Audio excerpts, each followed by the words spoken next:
sync yet. Alright, we've been live for like 10 seconds and haven't dropped like 30,000 frames, so I think we're going to be alright. Yep. Thank you all for joining us again for another Sunday afternoon robot stream, although, as you may remember, we finished Super Robot Wars T last time. So now we're moving on to a game, at least for the time being, we're going to be doing some SD Gundam G Generation Genesis. We'll talk about that a little bit more, but first, I am, as always, Bograt or Josh. I am Shiv. And I'm the Krampus. So SD Gundam G Generation Genesis is a game similar in style and gameplay to the Super Robot Wars series, but the SD Gundam G Generation series is, as you might imagine, more singularly focused on Gundam. Previous entries in the series prior to Genesis have done a whole bunch of crossover stuff and all kinds of other things, but this one in particular was a kind of a unique thing they did, where they actually started focusing specifically on UC Gundam for this game, and then the follow-up game, which just came out a little while ago, called Crossrays, focuses specifically on some certain AUs, alternate universes. But yeah, so this game kind of takes you through the stories of the classic UC Gundam series. All the way up through Hathaway's Flash. Yeah, all the way up through Hathaway's Flash, which actually hasn't even really come out as an anime yet. Nope. That is the next stuff they're doing as an anime, but it's long been established that even as not animated, it was pretty well canonical to be kind of where the UC system is going. So yeah, one thing that's decently unique to the SD Gundam G Generation series is the creation of custom characters. So you can kind of make your own pilots to use. And they also have their own original characters that technically have backstories that ostensibly tie into Gundam stuff that have been done across various games that we will have access to. And as sort of time progresses and we get through missions and stuff like that, we will have the ability to actually recruit canonical pilots and characters from the various UC Gundam series, as well as a whole bunch of suits and stuff like that. Yeah, so when you do your custom created characters, you basically set their birthday and their blood type, and that determines what ability and skills they have. Yes. Doesn't matter a great deal, but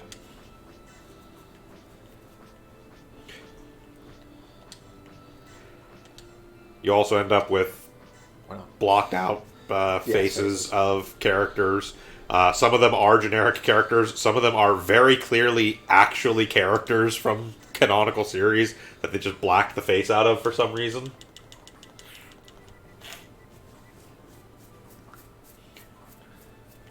This is, of course,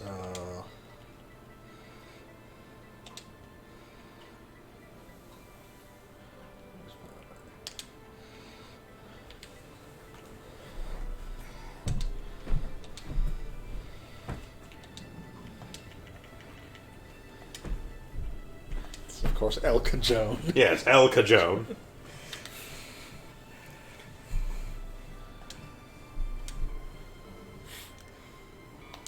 It's going to get used to. This game does use Japanese style. O is confirm, X confirm, is X. cancel. Are we going to make a character? Yeah, of course we are. Yeah. I'm, of course, El Cajon.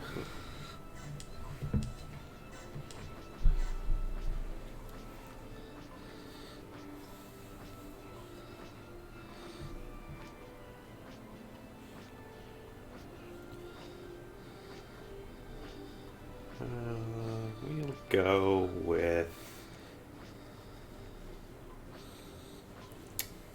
Yeah, I'll go with that one. I can barely hear the voice, so I didn't really bother. But Square has to actually hear it. Yeah, no.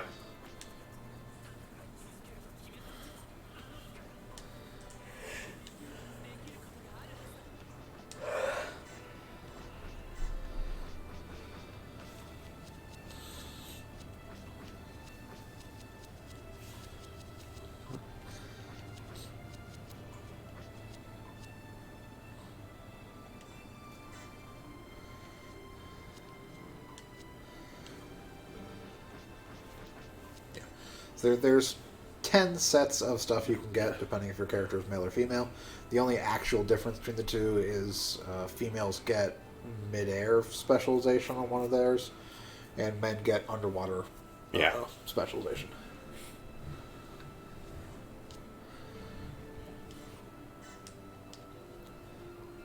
Just to confirm. Yeah.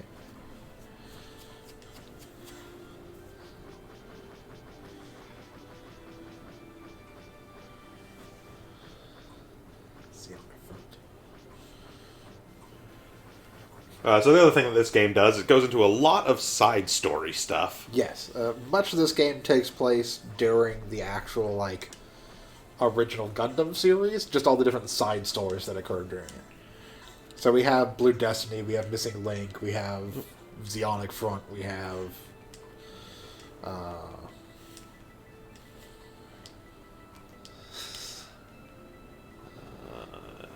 L2. It's L2, yeah. Ah, Rancho Chipotle. And then X to go back, Yeah. and then And then option option to confirm. Alright, Krampus, please go ahead and make your character. Yep. So in case you weren't aware of this, Gundam character names are ridiculous. Just in general, Gundam has a tendency to name characters really stupid things. So we actually did have somewhat of a tradition of naming characters. If you press O is when it'll actually change to show you what it is. Yeah, so there's Undersea Combat Adept. Yeah. Now, Undersea Combat Adept is quite possibly the very worst thing you can have. Yes, it is literally like the worst thing in the game. There's like, I think, 2 missions in the entire game where there's actually like undersea stuff going on. There's some missions where there's water. There's one mission in my entire recollection of this whole game where an enemy is actually underwater, and yes. that's it.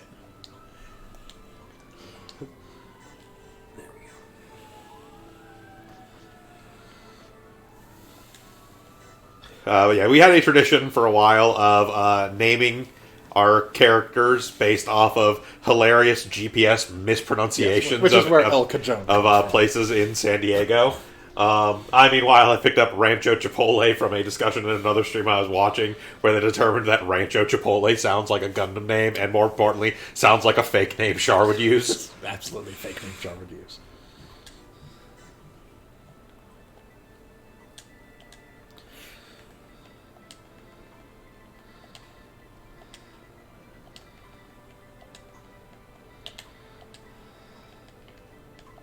Ah, yes, Coronado. Yes. Fantastic. So X to go back, and then options to confirm. Yep. All right. So we have created our 3 custom characters, which we will be using as some of our primary pilots.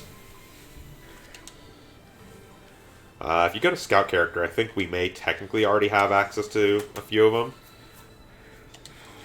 Oh, Yes, so we have access to Haro, and we can't afford Aplodia, Code Amelius, or Code Phoenix. Yes. These, by the way, are bosses from previous SD Gundam G Generation games. Yeah. Aplodia, particularly, is the one from Overworld. Yes. We can get Haro, but here's the little secret about Haro. It's crap. Haro is fucking terrible. Like, Haro is base stats across the board, but none of them are good. Yeah. Also, he has no awaken, so he's never going to be good at a new type. It's actually one of the same problems with... you can eventually get a Haro as a suit, but it has the same issue. It has a bunch of flat stats across the board, but never to a good extent. Now, mind you, one of our starter characters also has flat stats across the board for the most part. Technically, all of our characters have flat stats across the board. No, I mean the SD Gundam yeah. G Generation characters. There is one who has flat stats across the board except for Awaken, and his stats are significantly worse than Haro's. When you go to swap here, go find Ivan. He's up from here. There's the... He's going to look like a... He's one down and one down from where you were, the blue hair person. Right below there, one over. Yes. This is Ivan Ivanov. Yeah. He has 10s in everything but 250 Awaken. Yeah. Created characters have 110 across the board. Yes. These stats will increase as we level up. And as you may see here, we do have some starter suits as well. These are unique suits that were created specifically for the SD Generation games. They are all right and technically can eventually develop into some really good stuff. Because one of the other things that this game series does that's very different from how the Super Robot Wars games work is you don't actually, like, as you progress through the story, just naturally get more stuff. The suits you have now, as you level them up, can develop into different suits. I don't remember, because there's specific things that your different warship people want. Yes, Captain and Deputy Captain, so Captain and XO, want command. Comms want communication. Yeah. Nav wants navigation. Maintenance wants engineering. And Guest wants charisma. Yeah. Cool. They do actually set you up, I think, with the best one, or they call it charm in this one, but yeah. They do set you up with, like, the best ones that you currently have, as far as I'm aware, because, like, Kusi, actually, okay, so Rachel has slightly better charm than Kusi. But it is also important to note what their actual character abilities are, too. Yeah. Because characters also, as you may have noticed from us making pilots, have unique abilities.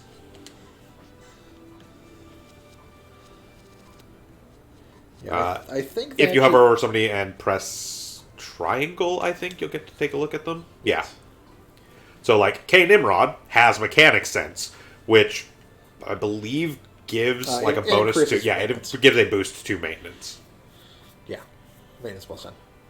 And these skills can be leveled up. So right now it's only level 1. It can be leveled 10. up. At level 2, it's going to be, like, 20, and level 3, it's going to be 30. If I remember correctly, they basically give you two effectively equivalent for main stat groups, which is why, like,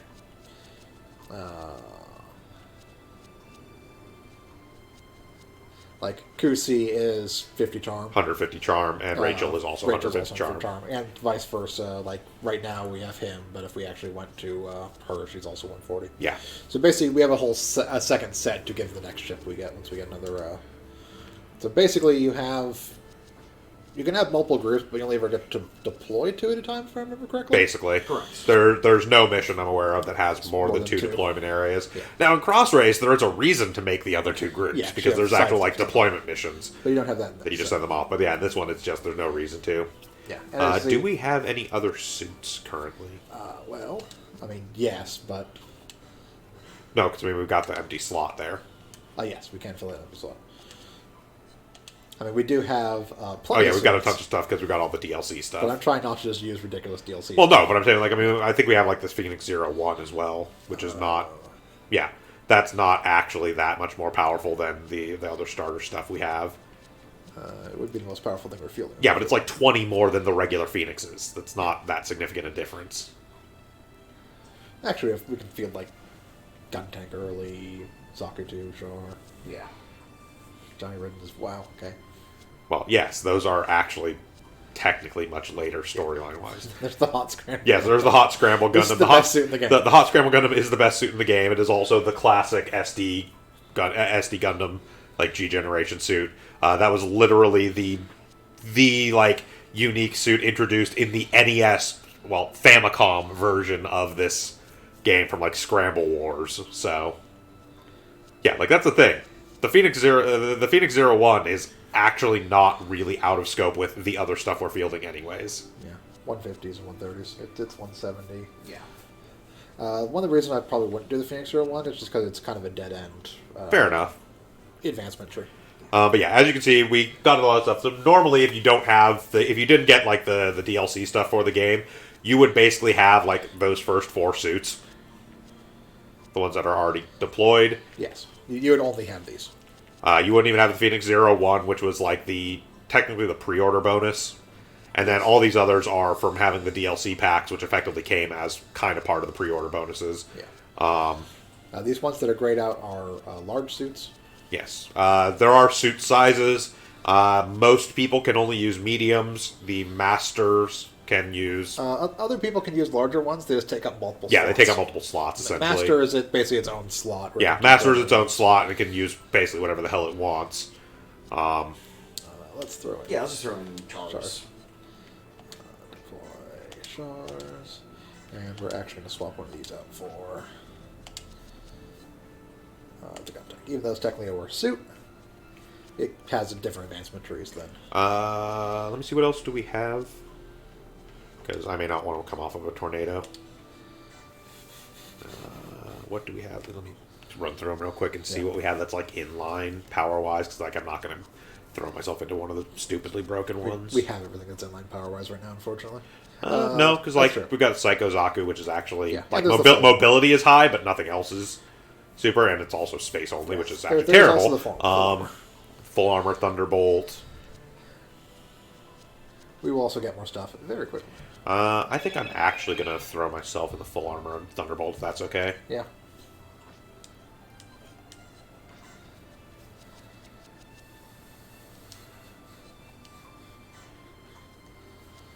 All right. And then we have the option to pick up who's going to be our fourth pilot going around in Char Zaku. Yep.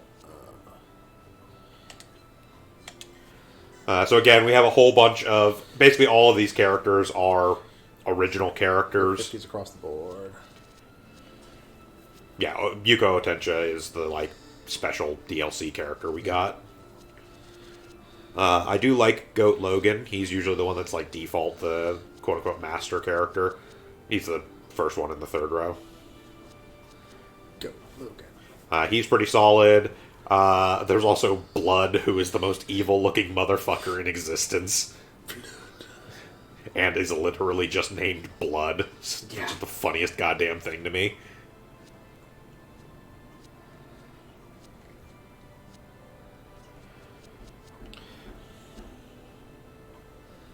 I want to put Kachu in.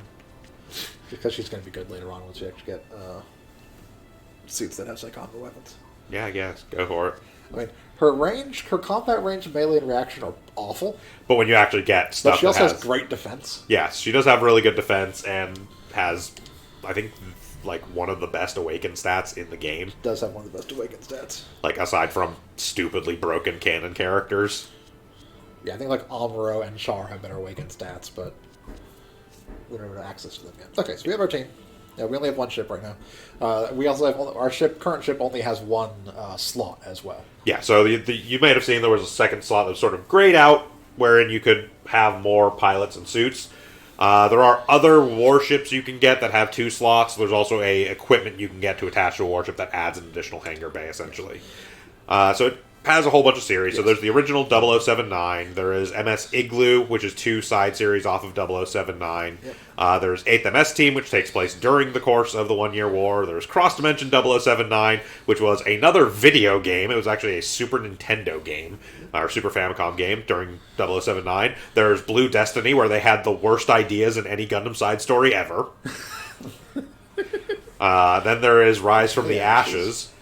Which is, again, another 79 side story. There is Ionic Front 0079, which I believe was another video game, if I recall. Yes, Ionic Front was a video game. They're set during the 1 Year War. Then there's Lost War Chronicles, set during the 1 Year War.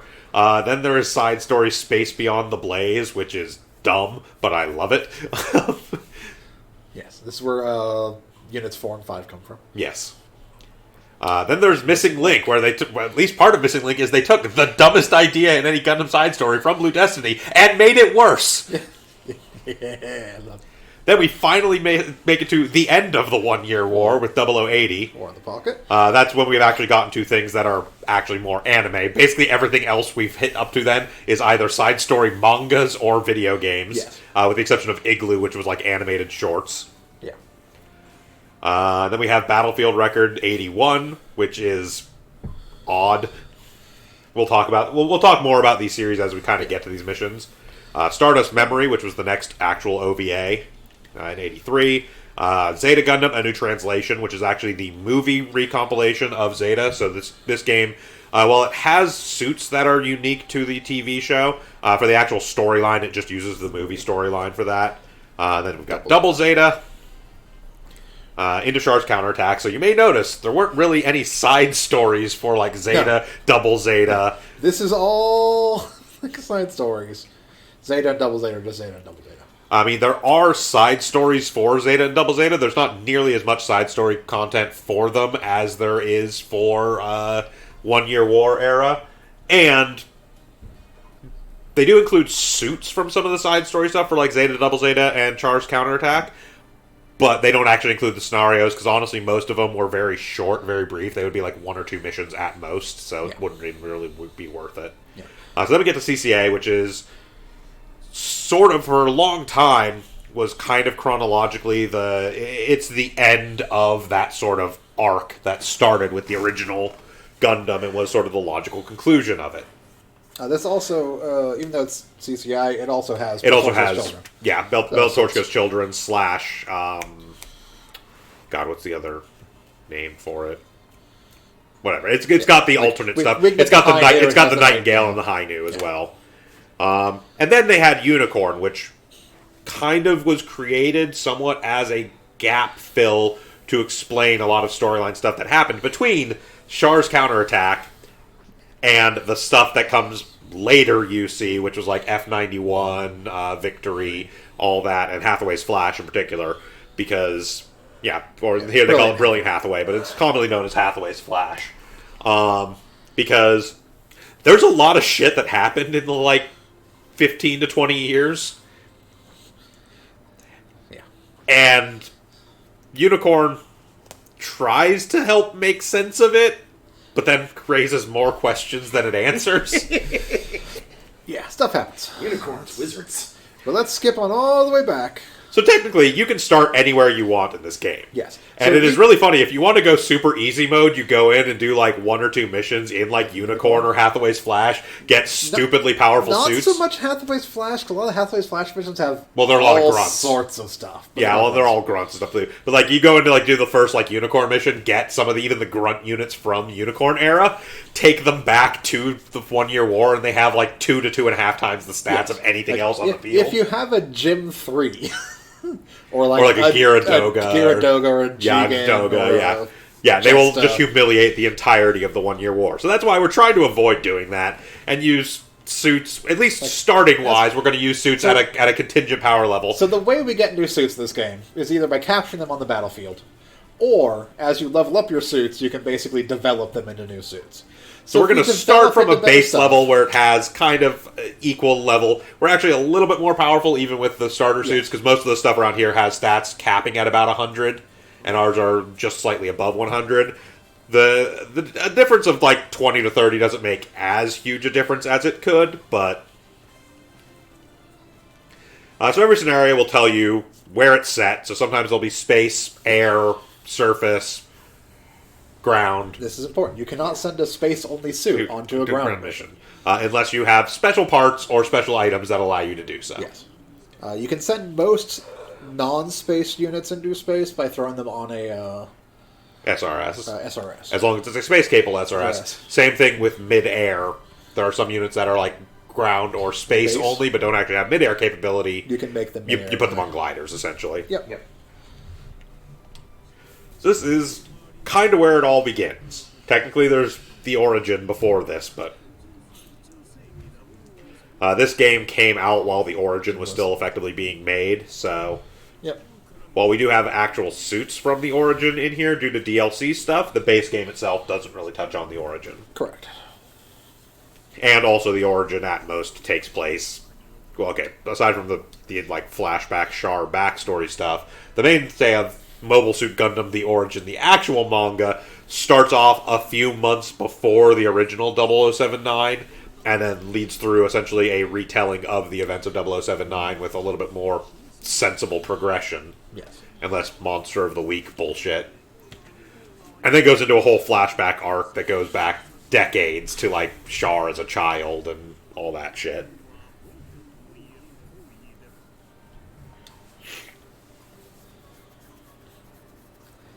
The first colony drop. Otherwise known as I hope you didn't live in Australia. Australia's still there. 3/4 of it. It's got messed up. Plenty of fighting happens in Australia. Yeah, it's where White Dingoes are from. That's where White Dingoes are from.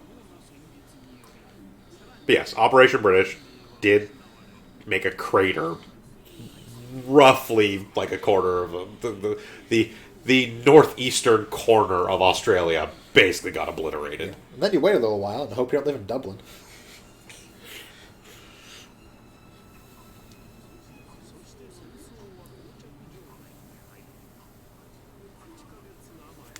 Yeah. One of the things that, like, original Mobile Suit Gundam doesn't really show, because it's mostly just following, like, the white base as it jumps from place to place, is just how much fighting actually happened on Earth. Oh, yeah.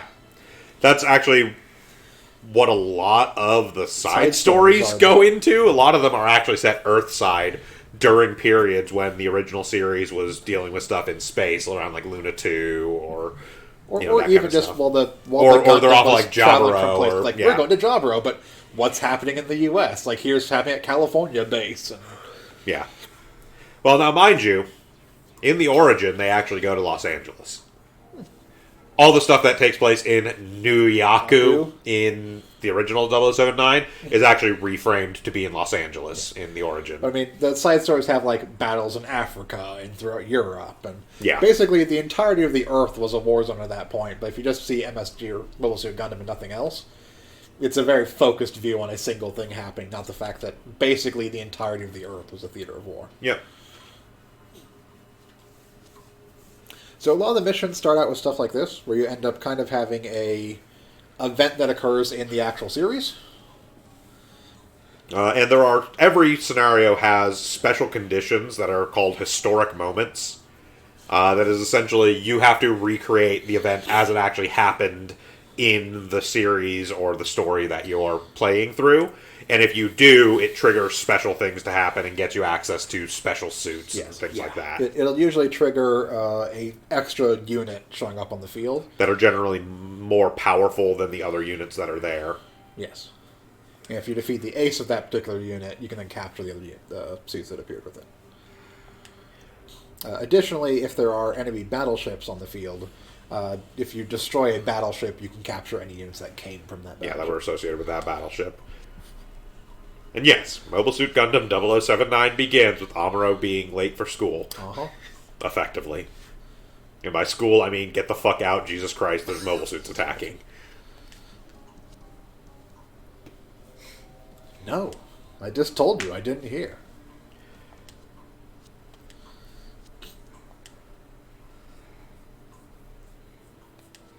Get in the robot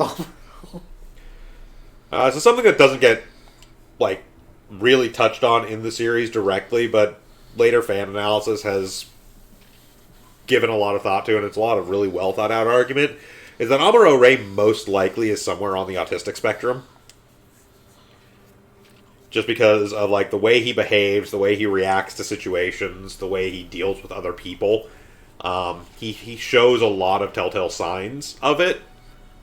But like high functioning, but it seems very likely that he's somewhere on the spectrum just based on the way he is. And like stuff like that is kind of indicative of it, where it's just like the evacuation alarm has been going off for for like half an hour, and he's just like, yeah, I heard the siren, but I didn't know what it was doing, so I was just going to keep doing my thing. Like, it kind of those kinds of behaviors where they just kind of don't process anything outside of what they're expecting. Here's Gene and Denim. Yeah, Gundam kind of balanced, or at least the original Gundam, the 79, balances out its like serious wartime and politics stuff with the fact that you encounter like the duo of Gene and Denim, or a bunch of other like oddly named people. You get used to the Gundam names. Exactly. It's just going to happen. Gundam names only get weirder from there. They stop being themed and just start being... No, they're themed after vaginas. Quattro Vagina. And Jamatov Hymen. That's Zeta Gundam just being Zeta Gundam. There's no other explanation for that. Quinto Cloaca. Also, that's a face. Bear Heine. It's me, Bear Heine. Can't you tell?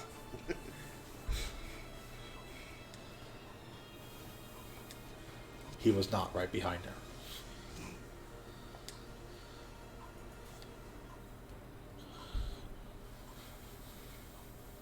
Also, this game is not really concerned with giving you, like, a big view of the series as a whole. It focuses on specific, like, famous scenes from each of the things that it does. It does a decent job, so it doesn't necessarily play through every scenario, but in the little intro text between them, it does fill in what has happened between it gives them. you enough to know what's going on in the series. Oddly enough, the most truncated one that occurs in the entire game is basically Mobile Suit Gundam itself. Yes. So I think the entirety of the Mobile Suit Gundam scenario is like 3 or 4 missions.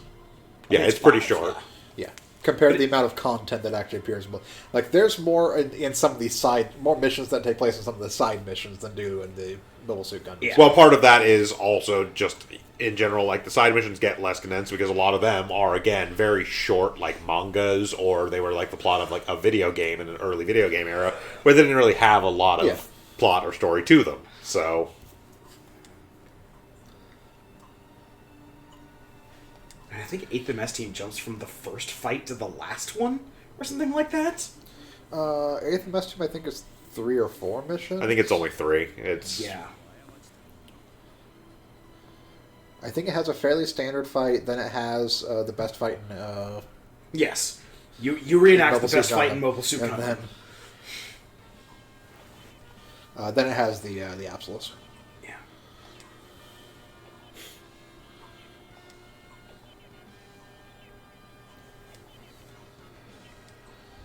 And here begins the great tradition of children stealing Gundams. Look, in fairness, the other option was to have Zeon destroy it or steal it, so... That's true. Hey, Gihren's greed. I'm not saying it wasn't a good thing that happened, it's just this is the beginning of the tradition of children stealing Gundams. Yeah.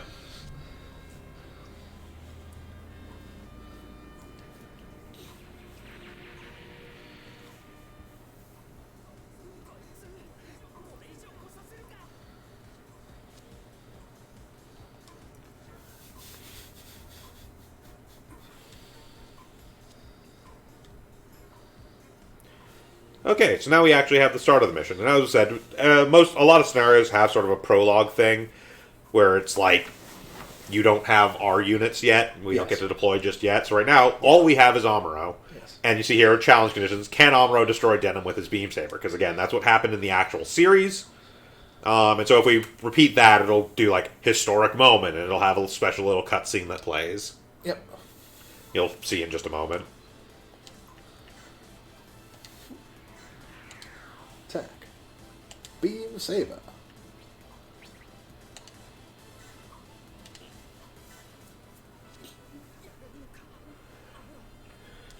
So much like Super Robot Wars, there's attack animations that'll play that do like little cut-ins with the SD versions of the characters, the suits, and they have their attacks.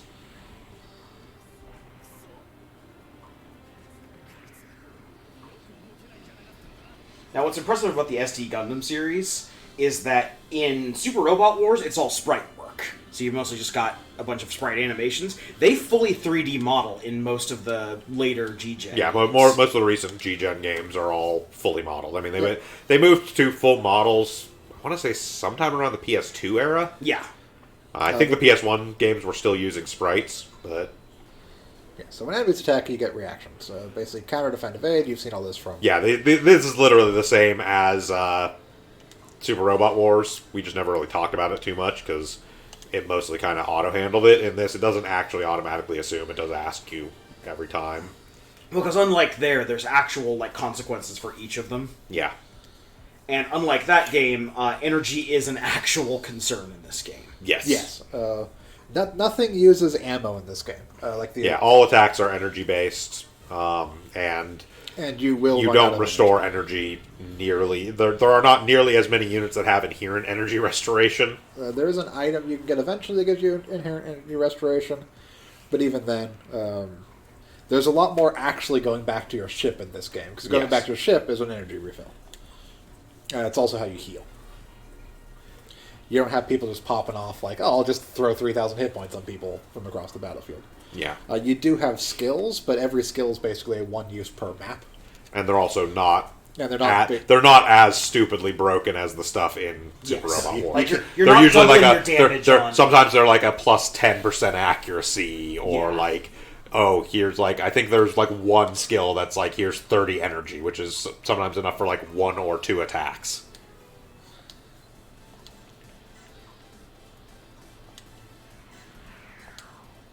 So yeah, and with that we did get the challenge completed.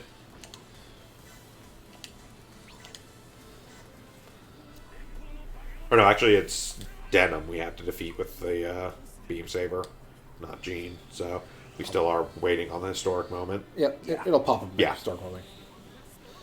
It'll still happen. I just forgot which one we were supposed to kill with it. So That's the other thing. Like, there's a lot of weapons in Gundam that are kind of joked about as being useless, like head Vulcans. Nobody dies from head Vulcans. But in the G not true. Gundam game, In victory suits, totally get taken out by Yes. head Vulcans. It's like the stupidest thing. but in G Gundam, you'll use pretty much all G-Generation, parts yeah. of the mobile suit. yeah, I mean, realistically, I'm using head Vulcans right now because I couldn't get close. yeah, because Well, we yeah, couldn't but, get like- into melee range. But even in like regular gameplay, like they actually have a function. They like lower accuracy because in canon, the main They reason- force people to evade and stuff like that. Yeah. Yeah. They're used for taking out sensors and stuff. Yeah. So Yep. Technically, I think of Sokka gets taken out by head Vulcans in 8th MS team as well, but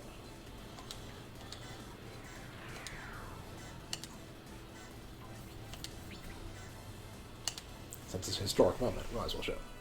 yes. Also, the detail work that goes into the SD models Yes, in this game. this is actually the first fully 3D Yeah. SD Gundam game. Yeah. Yeah. Prior games. So it's all new models. It's all new. Yeah, like prior games did have like CG for the actual units, but like the backgrounds were still Yeah. just like cell shaded, like painting stuff, just like kind of screenshot things. This is the first one where they actually modeled the actual environments and stuff too for those. Yeah, so here's the other thing that's much different. So unlike morale in the Super Robot Wars games, You have where it. it was just kind of a like measure of like certain moves require you to be at this, so on and so forth. In this one, this game calls it vigor. Most of the other games actually do call it morale still. If your morale goes too low, you actually enter a dazed state and cannot attack or counter. But as your as your morale increases, you get to super high, which is first that all your attacks will be critical hits, and eventually you get to super charged, which is all your attacks are super criticals. Yes. There's also There are also some attacks that are locked That are behind locked having behind them. special, getting like super high morale. I don't think there's anything locked behind super charged. I think super high is the I'm highest you pretty have sure to Super get. High's only locked behind. Dozel Zombie.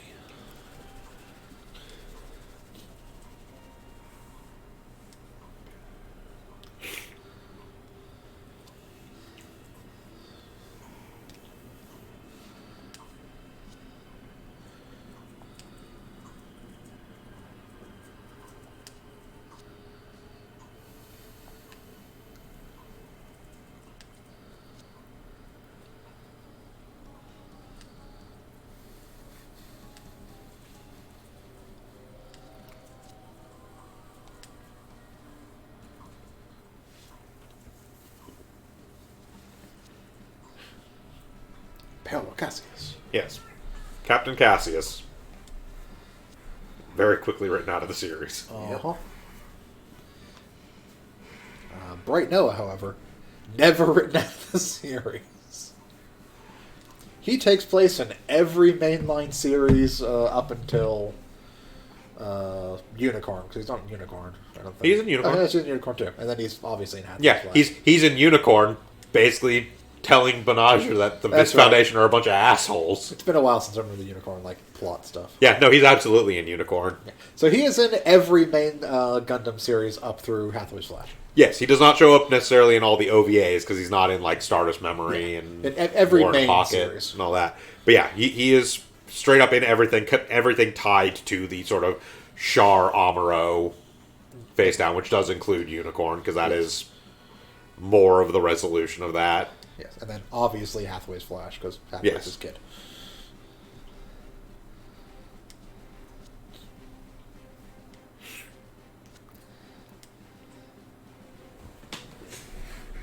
And yes, most of the white-based crew isn't actually Federation. It's more just survivors who happen to have the skills necessary to pilot white base. It's about half and half in 0079. Like, there are a lot of them that were actually Federation people, but then because they also took on a bunch of survivors, and a lot of the survivors were just like, hey, like, if we don't help out, like, we're not going to make it out of here anyways. They actually offload most of the, like, people that essentially didn't join up when they get to, I want to say, to Luna 2. But, like, yeah, you get about 50-50. So, like, Sayla, for instance, Amuro, Fraubo, Hayato, kind of like Ryu, for instance, was actually already a member of the white base crew. Bright, obviously, is an ensign in the Federation forces. That's a gym head.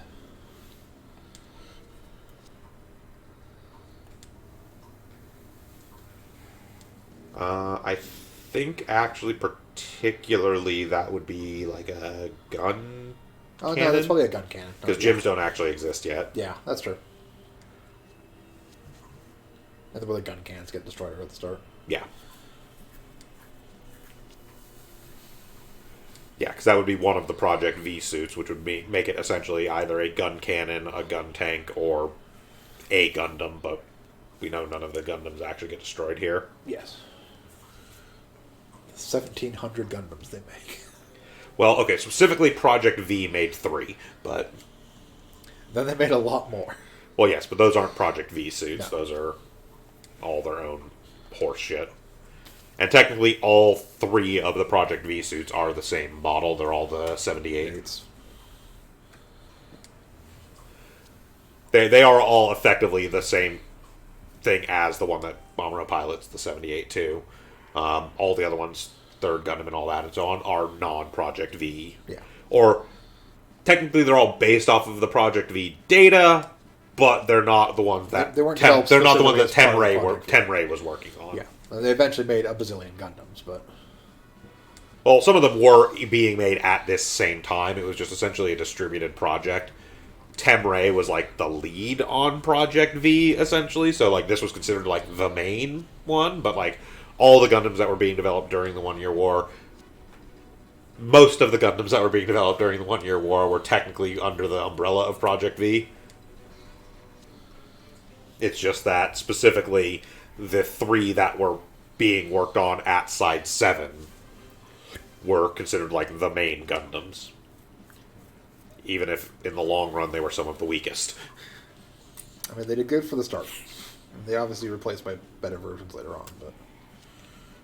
Well, yes, but strictly speaking, a lot of the other Gundams that it turns out were around during the One Year War were actually made at the same time as the 78 too. Don't think about it. And were just way better.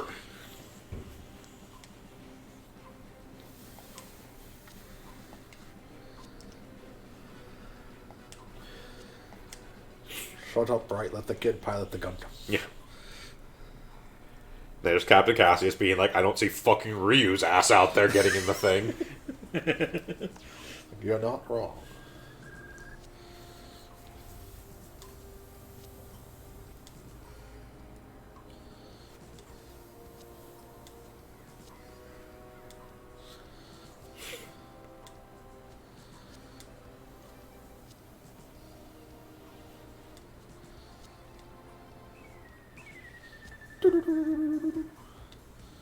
Traditional Gundam alarm sound. Yep. That shows up even in alternate universes. Yep.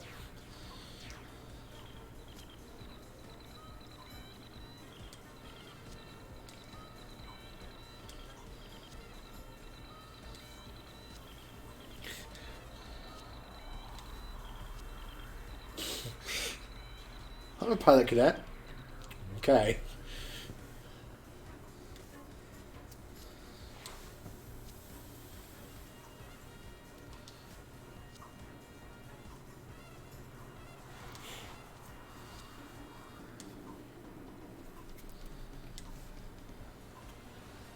Okay, so now we get to actually the team that we put together, Yes. including my inherently superior version of the Gundam that's over there. There is an inherently superior version of Gundam that has to be deployed. Yeah. So like there are 2 sortie slots. It's always going to be something we have can't be deployed. But what gets interesting is, and it's a thing that this series does that Super Robot Wars generally doesn't. They've done it once or twice in a couple games, but there will be some missions where there are actually multiple maps. And not like in a sequential sense, but like literally, like you could switch between the maps that will on the happen fly. in this series as well. Yeah, it will. I think it might be like the next mission. Actually, it's either mission 2 or 3 where we have to deal with like the Gao in air and then stuff on the ground. Yeah, so we've got our normal conditions, which are just complete the scenario is destroy all missiles. Then we also have specifically can Amuro destroy at least 3 missiles. And go hover over the actual Gundam real quick so we can talk about that. So the other way that you can actually get units in this, aside from capturing or developing, is you will have guest units that join in. And rather than guest units getting experience for kills, you build up a get bar with every successful kill on that unit. And if once you fill up the get bar for a given unit, it will appear in your production list, which means you can then buy them using funds. Yes. Technically, once a unit is in your production list, you can buy an effectively infinite number of them if you so desire. It's just they're all really expensive. Yes. Like at some point, what we will probably do. So the white base is actually as far as like early. It's actually one of the best. It's not even early. It's honestly one of the best ones in the game. There are better, like the upgrades to the white base are better, but realistically, it's one of the earliest ones you can get. Yeah, the white base being one that is both space and midair and has 2 teams inherently. You can see it sort of center right there where it says Team 1 and 2. They're both highlighted. It means it can hold 2 things in the hangar. So the white base is generally going to be the first one you get that you buy a warship. Yes. Now, one of the important things is the get meter is specifically done based off kills, not experience. Yes. Which is a pain in the ass. So what will probably happen is we'll probably do some grinding off screen to get the guy. Yes. And I'll also say this, it is effectively the same thing, because this game only gives experience for kills. That's right. It doesn't only give... yes, it only gives experience for kills. That's true. Yes. But it's a pain in the ass. This series does not give experience based on just attacks. It is only kills. So one of the things this game does, we haven't been able to see yet, because it hasn't occurred, if you score a kill against a unit, you get an extra turn. And you can do this up to 3 times in a particular round. Well, you get up to 3 turns. Up to 3 turns. Referred to as the press turn system. Ships don't get that. No, ships do not get chance steps. And ships also tend to have not the greatest accuracy, just because of the way the ships work. Yes, because it is based on Gundam, it is very much built on the premise of ships are really bad at fighting mobile suits. Yeah. So it's a pain in the ass to actually get a bunch of kills on a ship. You have to basically weaken a bunch of things, and then usually do the combo attack that ships can do that will show at some point. Yes. Ships do have one slight advantage, and they get a weird combo attack thing, but we will show that. The other thing that ships can do is disperse Minovsky particles. Yes. Which just straight up, all allied units within the area where they disperse Minovsky particles have increased evasion. Yeah. It costs 20 energy. Ships will regenerate energy every single turn. Not up to full, but an amount.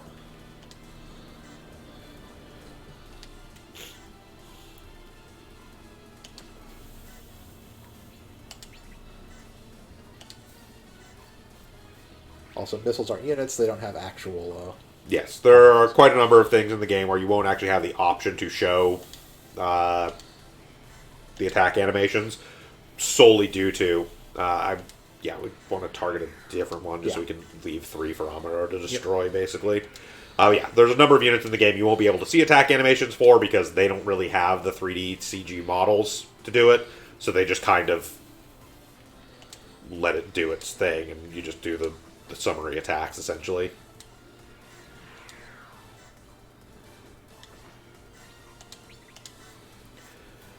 But yes, there will definitely be a fair amount of off-screen grinding occurring as we play through this game. Honestly, solely because there's so much kind of bullshit in the way this game is designed.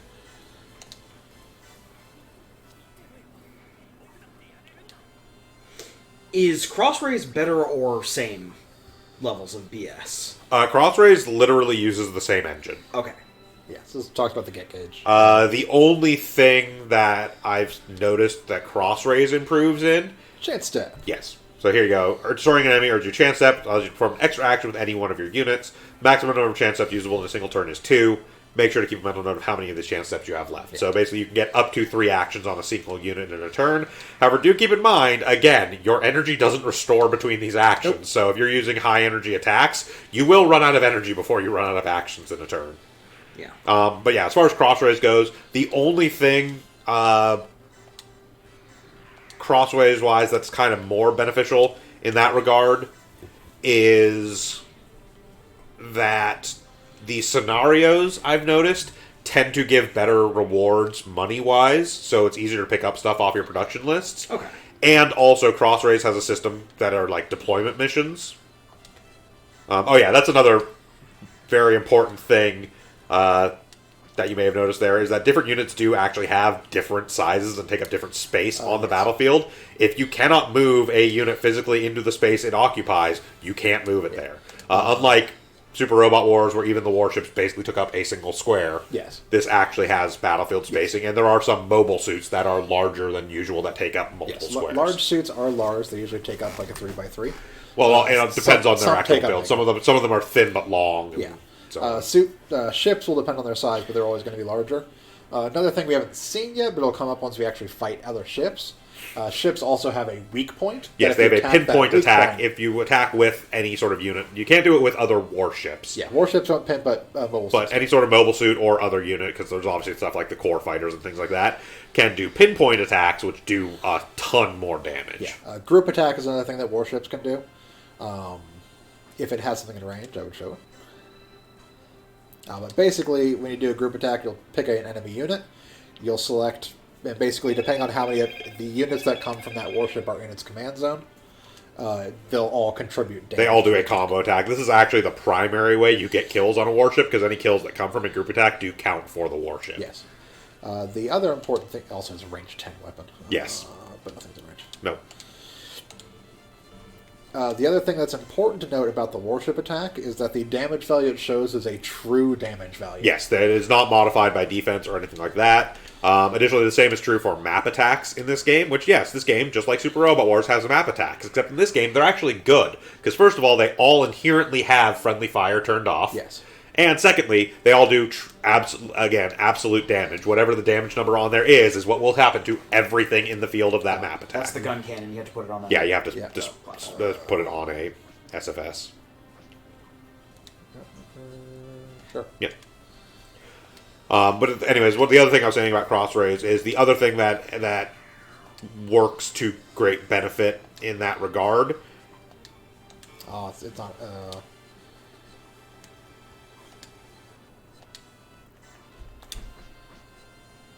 It doesn't have SSS or SRS. Yeah, it can't actually ride those. Oh. Yes, only certain units can actually ride SFSs anyways. But yeah, the other benefit that Crossrays has over this one is it has deployment missions, which are similar to if like you've ever played like a mobile game where they just have like the, hey, send one of your units out to do a thing, they'll be back in 3 hours. Yeah. And you will get rewards when the 3 hours is complete. It has that. That's what I was saying about Crossrays. And you actually do want to build all 4 groups because you essentially, even though you can still usually only mobilize 2 groups in a actual scenario, you essentially use the other 2 groups to deploy to go get rewards. And so those rewards typically, not only do you get actual funds for those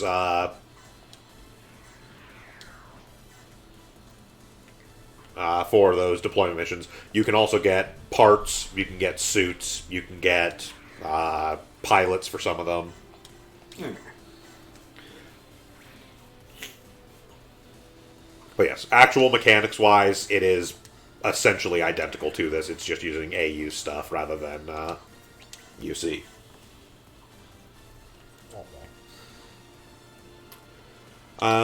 One thing real quick before you What's up? hit O here, pull up the menu, go to configuration. Oh. I think attack judgment is what we're looking for. Yeah, turn that off, or on rather. Why so? It'll mean that if a unit doesn't have anything in range to attack, the attack thing won't show up. Ah, right. Yeah. It's just a useful little like. It's a shorthand way of figuring out if you have targets or not from where you are. Yeah, it's just a handy like slight quality of life thing, basically. Another thing we can do, which I think you can actually do as well, but so the characters who are masters and characters who are the first slot in a particular unit, Yes, the leader. are leaders. Josh's character is actually leader for a current thing. I didn't make Willie's character leader because Willie's going to become next master since you took master range +1. Yes. That's your starting skill. So should be a. I don't know if he has range for it, but should be able to support attack. Yeah. So units that haven't acted yet can join in for support attacks. And unlike Super Robot Wars, they do not have to be next to. They just have to have an attack that can reach the unit. Yeah. You can do up to 3 or up to 5 if they're all within range. So in this case, Amuro and Coronado are joining in on this attack. Yes. It doesn't use their activation. Nope. They can still take their turn, just like anything else. And it shares the XP between everyone who was part of that attack. Yep.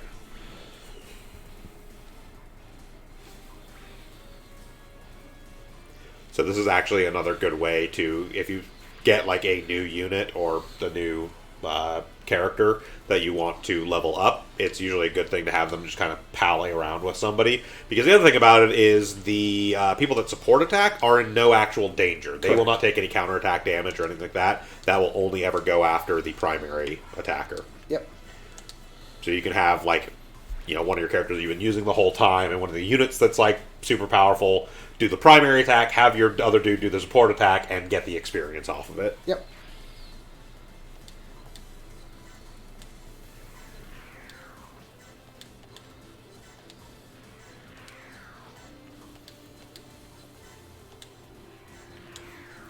Also, you may notice that sometimes when we do these things, it'll have the little like fields show up there. Those are...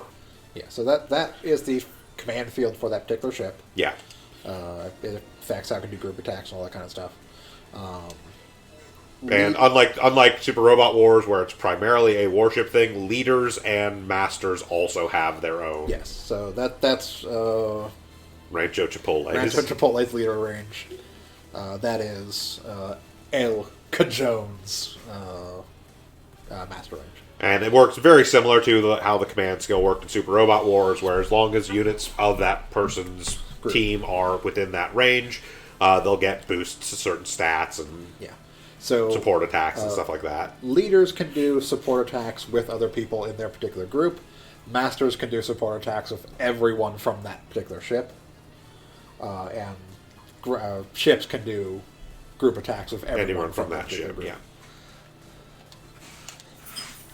One of the only annoyances I have is this thing where it's like, usually this is a helpful little thing that tells you how many units you have left to move. It counts as the SFSs. SFSs that are sitting on your ship. Yeah. It's a little annoying in that regard, but past a certain point, it's not as much of an annoyance, because eventually you kind of just don't really bother with SFSs, because you have a lot of good units that do like space, air, and ground. Yep. So you no longer really need SFSs. Or you eventually throw Monopoly Crafts on things, so it doesn't matter. Yeah.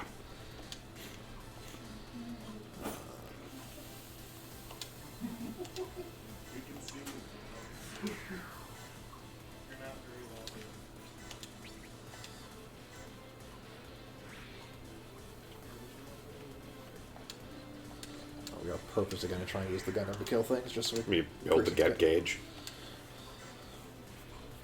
Now, I forget, because it's been a very long time since I played this. Does the get gauge progress persist between missions? Yes. Yeah, get gauge is per unit, not necessarily per per mission. So technically, you can, like, if we wanted to, if we didn't get the 78 naturally, we could come back, off stream and just grind this mission out a bunch and just keep building up the get gauge on the 78. The other thing about it is that's generally how you get units. Pilots usually are tied to a specific unit. So, for instance, as soon as we actually get the 78-2 added to our production list so that we can buy it, I don't remember if it's based off of getting on the production list or actually acquiring the unit, but basically getting Amuro Ray available as a pilot to purchase is tied to getting the 78 Once it's available for purchase, you also unlock the pilot for purchase. Additionally, if you unlock that particular suit, well, the way we're going to get most of our suits in this game is by advancing existing suits. Yes, development. So basically, once they have development levels based on level of suit, you can develop it into different things. We can actually show that in a second once we're through this cutscene, because you can check that. You can check it mid-mission.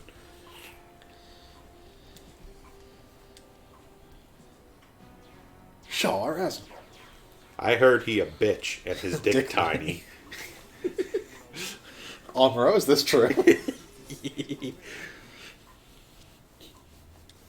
I am certainly not Char Aznable, but I am proud to be compared to such a grand man.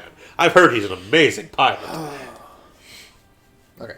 Now, since we did the historic moment, this will happen. Yes, we get unknowns, which in this particular instance, as I recall, are units from like they're like Zaku 1. Sometimes adults just like to brag about people they know. Exactly. Yeah, so completing challenge conditions will cause secret units to appear, which will make the mission harder. If we defeat the leader for this particular group... Yeah, so it's the one that has the star on it. Yeah. So if we defeat him, it will inactivate both these other Zakus. They'll throw up a little white flag and we can capture icon, and we can capture them, which means we would get those Zaku 1s. Additionally, we know this one has a pair of Zaku 2s inside of it. So if it deploys those Zaku units, 2s and then we destroy the ship, we can also snag those Zaku 2s. Now, the important thing is you have to actively do a capture with one of your capital ships. Eventually, there is an item you can get that lets you capture off other ships or off of units, and also gives you like a range for the capture. And your command range is the range of your capture. Yeah. So if you go over like one of the units right now and do triangle, so we'll do. I don't know if we'll be able to see it on his because he's a guest character. Yeah, just hit triangle. It's triangle again. Yeah. Yeah. So as you can see here, there's 4 different things that the 78 2 here can develop into, and then those each tell you what level you need to get it to in order to change this. So there's level 2, level 3, level 4, and then 2 at level 4. Generally, things that are at level 2 or level 3 are either downgrades or side grades. 2 is almost always a downgrade of some sort. 3 is usually a side grade. 4 can be side grades, can sometimes be moderate upgrades, and then you'll see stuff that's sometimes like 5 or 6, which is always an upgrade. Yeah, it depends on the unit. Because these have plans as well. Well, these have... Yeah, but they develop it. They have their own weird thing, so... But like a similar idea. Yes. It is generally with the units that are actual, like, canonical units and not shit created specifically for SD. Yeah. So the Thunderbolt has something that turns into 10. Yes. Usually if you see stuff that's like that requires like level 10, that means it's going to be something ridiculous. Like if you go over to that one, you'll notice that that's an L size, which means it's probably something really fucking powerful. Yeah, it's large. You can see the stat comparison to what it currently has to what it's going to turn into. Actually, I wonder what that is. Huh? That's almost certainly just the regular Thunderbolt Gundam. It's probably the standard full armor. One or the other. It's gonna be either the standard full armor or it's going to be the regular Thunderbolt Gundam. So like this would be an insane thing to have early on. But it's also not easy to actually get a unit to level 10 because experience paybacks basically drop off pretty quickly in this game. It's like to get your first couple levels, you're going to be facing, because it does actually do essentially comparative experience. The sort of level of the suit you destroy definitely has an impact on how much experience you get for destroying it compared to your level. So if you destroy like a level 2 suit with a level 10, like an 8 suit, you get almost nothing for it.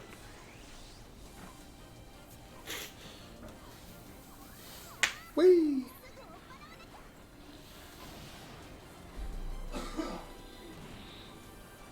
Oh! I mean, I'm not expecting Ketcher to do a lot right now. I'm just putting her right now. Her range stat is terrible. She'll be much better later once she gets like combat weapons. But yes.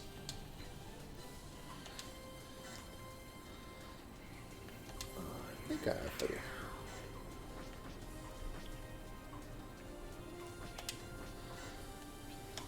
Like, technically speaking, I think we're not quite there yet, but as soon as we upgrade one of the Phoenix Zeros, we should put her in that. Does Phoenix Zero have Psych Armor? The Phoenix Zero does not. The Phoenix Gundam has feather funnels. Ah. So yeah, these are how the skills work. So you can see, again, this is like one turn only. Specified ally unit gets plus 30% accuracy and boost, minus sway, which is just a straight up dodge. Yeah. AP boost is ace points, which is Basically, when you attack and destroy units, your characters get ace points. This gets extra XP when you defeat. yeah. Yeah. Now I can throw these up like right now. They'll sit around until I actually defeat an enemy. Yeah. Quick motion and sway are specifically for one turn. Or one time. Instance of it occurring. Yeah. So that one is one turn specifically. Yes. So sway will take effect the next time it gets attacked, and will sit there. Quick motion is specifically for that turn. Might as well throw these on. So the master can use the skills of anyone who's in. Leaders can use the skills of people who are in their group. Masters can use the skills of everyone in on their the group. ship, and individuals can use their own Yes. personal skill. And then ships have skills. Yes, which are ships based on have their own using skills, which again, basically can set it off on anybody within their command range. 50% damage less. Return pulls a unit back. And as they Excellent level up, they boost. will unlock new skills that you can slot in. You can only Yes. ever have one skill active at a time, but they will get additional skills they can learn. There are also passive skills which don't have to be slotted in. Yes. Yes. Well, you have a single active skill. I think you have both got 3 active skills on a particular character. Yeah. But you can only equip one active skill at a time. Yep. You can have as many passives as you want. In fact, my character has range sense, which reduces the energy cost of ranged attacks by 20%. I think mine has that as I well. believe you did as well, yeah. Range sense and melee sense, depending on what you're planning on doing, are some of the best ones. Because the stuff that your character gets when they level up, at least for the characters that you create, are generally related to that. Yeah, so you people effectively with range sense are going to get the range damage Yeah, boost. yeah. You effectively put yourself into a class by setting your birth date and blood type. Doesn't matter if you die. It might actually. I think that might be a fail condition. You know what? Gundam being shut down? It's the regular conditions, not event conditions. Yeah, so it's any of the units with the little thing, which I'm... Yeah, Okay, he is, so I can't absolutely. hit Yeah, so it does absolutely matter if Amuro gets shot down. Pshaw. Are you close enough for a group attack? Yes. Fuck that one Zaku in particular. And the group attacks do actually have essentially special animations. Yes. They're not like specially crafted. They just kind of have... Each unit has like the animation it will do for a group attack. And they do have accuracy, but if this hits, it will do 9,000 damage. Yes. And yeah, it goes through like the attack of each person. Like, don't let them slip through.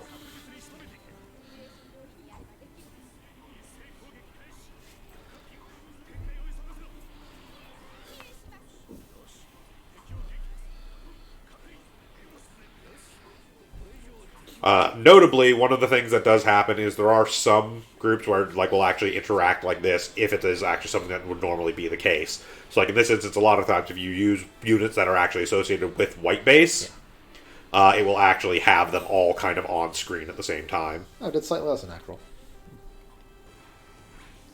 Still enough to kill, that's the important part. Yep. So since we destroyed the leader, you'll see these guys freeze down and have the white flag show up. There again, they can be used to capture command as long as they're in the warship's radius.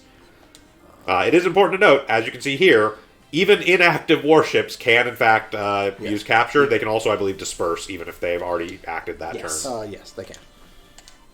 We'll do so. The other thing is, even though this isn't actually our warship, it's a guest warship. If we can capture still units with it, we capture still with get them, it. because we're in control of it for now. And that's important, because frankly, carry base is slow as shit. Yes, carry base is slow as shit. We won't have carry base forever. Okay, that's not in range of anything. So, finalize. Nope, Just just out, one okay. side. Next turn, we'll be able to capture both of those. I'm going to put armor back in for now so we can get energy back. Yep. Because we had to use him a bunch to make stuff happen. Oh. Yeah, we went Ryu. you can die.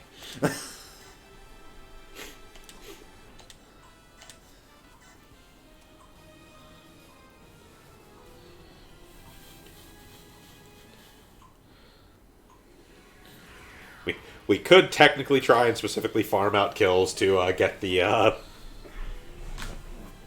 core fighter as well. I mean, we won't, but... Yeah. There's the thing I was talking about. So if I attack this particular position on this Yeah, ship... you can see the little like red square. That tells you specifically where the actual pinpoint attack spot is. And if you have a decently powerful suit and pinpoint attack, you will usually one-shot warships. Which is in keeping with series canon. Yes. Also, group attacks can attack multiple units as long as they're all within range. The damage does get divided out amongst them. In this instance, because the only other 2 units we could reach are the ones we can capture, we're not going to do that. Yeah. But as you can see here, we have the whole fucking team obliterating them. Yep. This poor fucking Zaku. Nothing good is going to happen to this Zaku. Da, da, da, da, da, da, da.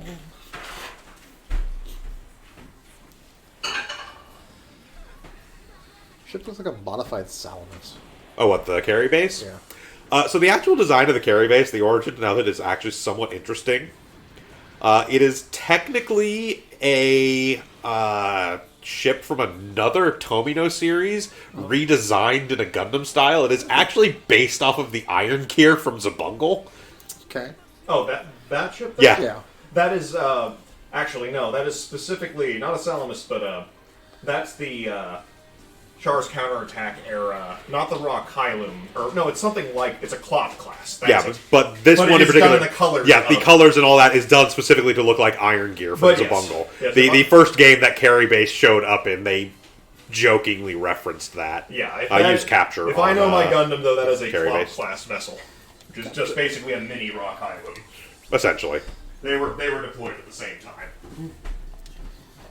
Means you're just, really breaking that space-time continuum already, right out the gate. That's fine. Look, if we had 200,000 funds, we could literally recruit somebody who is theoretically a god of time and space who decided to merge all dimensions into one like 3 years ago. Sounds about right. Sometimes you just gotta do that. Barrage. God, this thing is ridiculous.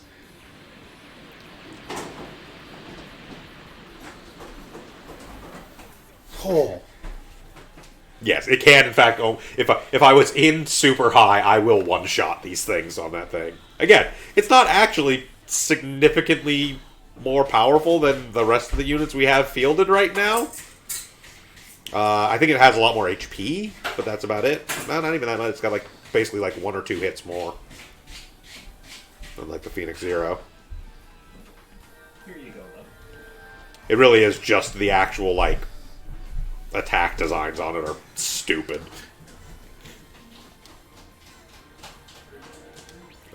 As is appropriate, Char is fucking annoying to hit.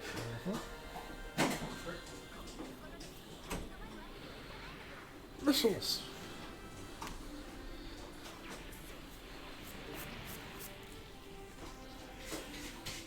And yes, as was mentioned, because only kills give experience in this, it is kind of more vital in this one to try and set up support attacks and things like that, so you can actually get experience on a bunch of units rather than single units. Yeah. The one annoyance being support attacks do require the people to not be acted yet. Yes. It is... Well, I mean, that's the same in Super Robot Wars. Yeah. She gonna miss. She is gonna miss. You can also see the slight differences between the origin version of Char Zaku 2 and the regular version of Char Zaku 2. You try, because that's the important part.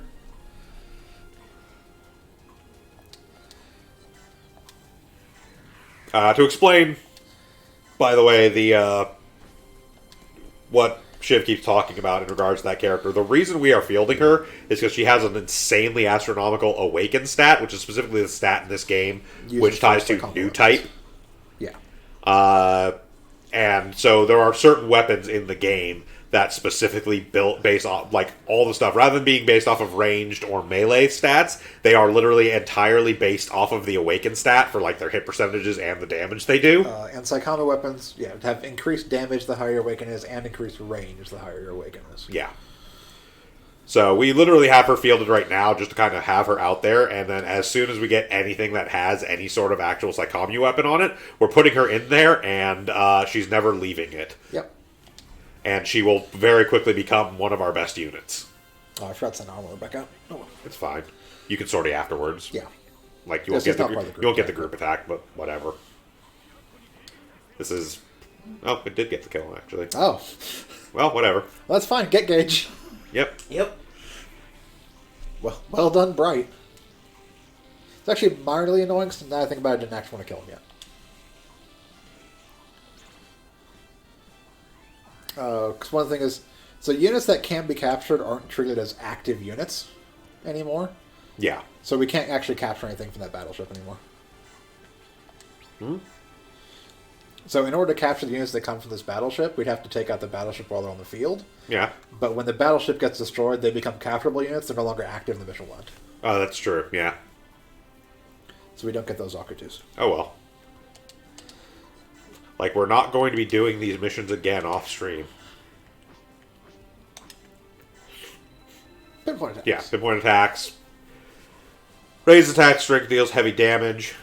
Again, if you were doing a pinpoint attack, so as you can see, there's a huge area that the thing actually occupies. Yeah. If you were doing any normal support attack, any unit that could reach any part of that warship could join in the support attack. If you are doing a pinpoint attack, only units that can actually reach the pinpoint can join in the supports. And to give you like an example of how this like, my Mega Beam Cannon is normally a 4700. 89. On pinpoint, it's 89. It's almost twice as much. Like I said, a decently powerful unit doing a pinpoint can one-shot warships, no problem.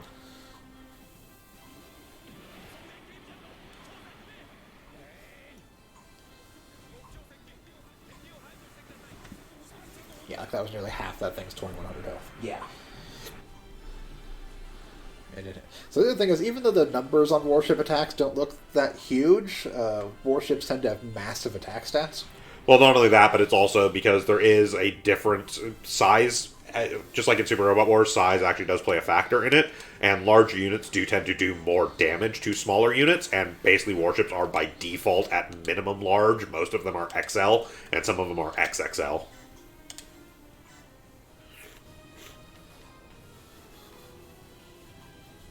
So it's going to deploy... It's going to attack us, then it should deploy suits. So we'll actually kill the Zakus that come out of it, because there's no reason to keep them alive. Yeah, we'll just get experience off of them.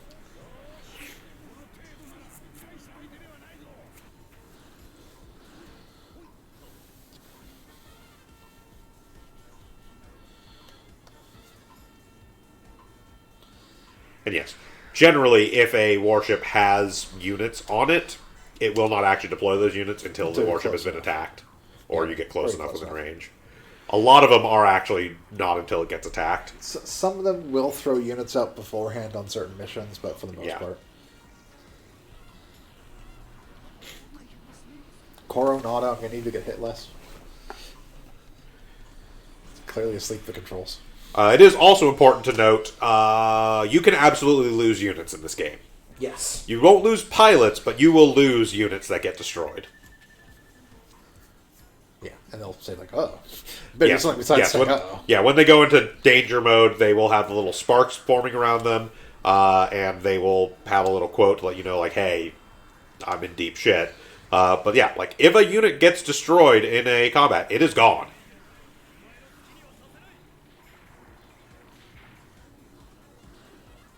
That's part of, again, the nature of the game, just because you end up with way more units than you can actually field. Yes. Like, had we not messed up and not kept someone alive, we'd get 4 units off this mission alone. Yeah. 2 Zaku 2s and 2 Zaku 1s. I mean, as it stands, we're already getting 2 Zaku 1s off of this that we're probably not going to field anytime soon. We'll actually end up fielding in a lot of old stuff just so we can do development. Fair enough.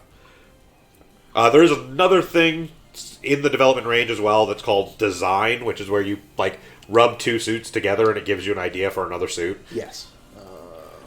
These sometimes make sense and sometimes very much don't. Ah, short range. Okay. Yeah. It's command range. No, not to command yet. Yes, notably there is a stat called command, which does actually impact command range to some extent.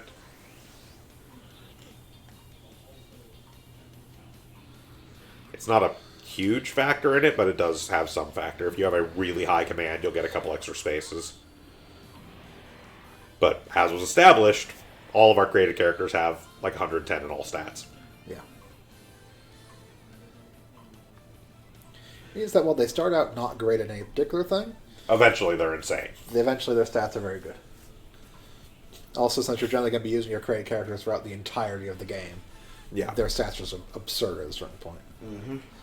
The other thing that's really funny about this game, because it is based entirely around UC, you do end up getting access what has to that energy? different versions of the same characters. So at some point, we could, in fact, field a team of Char Aznable from 79, Quattro Bagina, Char's counterattack, Char. Likewise, we could have 79 Amuro, Zeta Amuro, and CCA Amuro all fielded at the same time.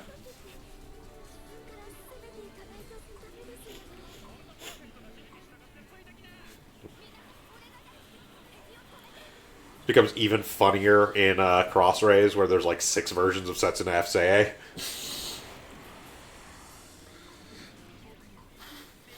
Because they actually had completely separate ones for the movie versions. Huh.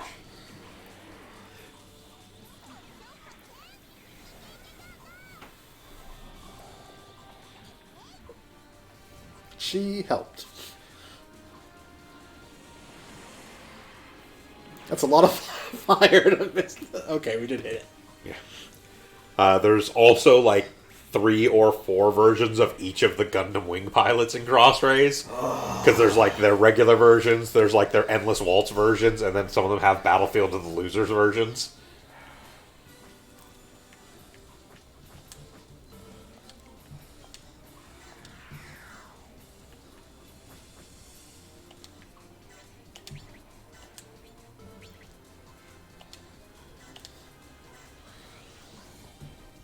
And there's even more for Zex. Because there's like Zex.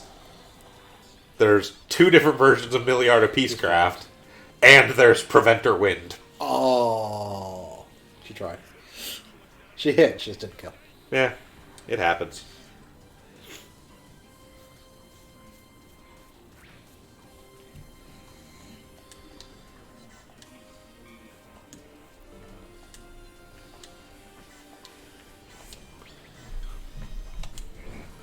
It's fine. I mean, honestly, we actually do kind of want to get experience on the Phoenix Zero first. So we can get a Phoenix Gundam so we can put her in it and have her actually stop being useless. Yeah. Unit level up. Yeah, so every time you level up on a unit, you do get... There is a base stat growth, and then you also get extra points that you can put into whichever stat you want. Yes. This matters a little bit initially, but when you develop a unit into the next unit, all of this stuff resets anyways. Yeah. So if it's a unit, if it's like the level that you needed to get to develop a unit, basically any points you put in matter for the rest of that mission, and then who fucking cares? Generally, I'm going to throw the initial points into attack up just so we can kill Kills them more efficiently. Once we actually get to suits, we're going to end up in for most of the game. Then you start actually then you start on... focusing on energy at a certain point because eventually it's going to run out of energy. The other thing about our characters being flat is that their growths are also Yes, flat. their growths are also completely flat. They will get the same number of points in every stat, every level.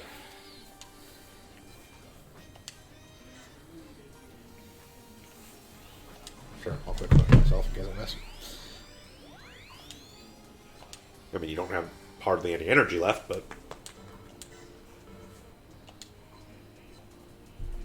Oh, I can't use skills to react. Yes. Skills can only be used by units that have not yet activated.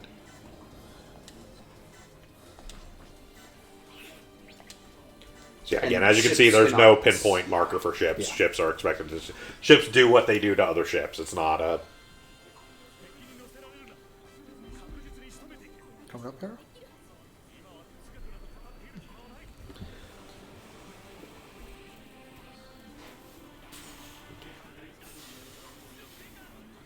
Yeah, like ships do good damage when they hit because their attack stats are insane for level Yes. adamant.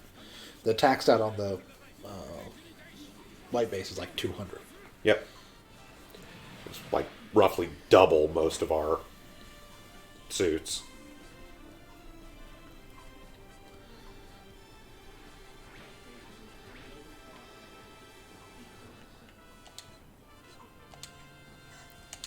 That's for now.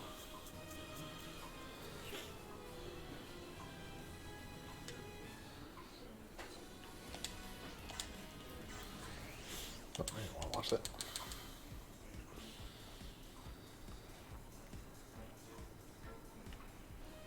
Yeah, ships will also generally do multiple attacks, just for enemy ships.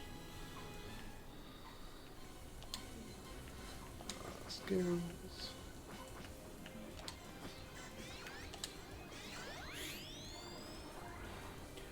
Also, warships are generally worth a whole ton of experience. Yes.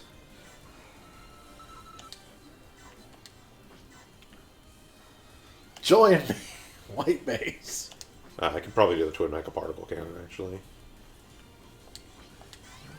Yeah, that's what I did. Okay, yeah. Now the important thing is that if you're an actual mobile suit's the one doing it, the boost affects everything in that support. So even though a ship wouldn't normally get boosted damage, it does in this particular case. Yes. So a ship's damage can get the boost, you just can't initiate the attack Yes, itself. it cannot be the primary attacker on a pinpoint attack.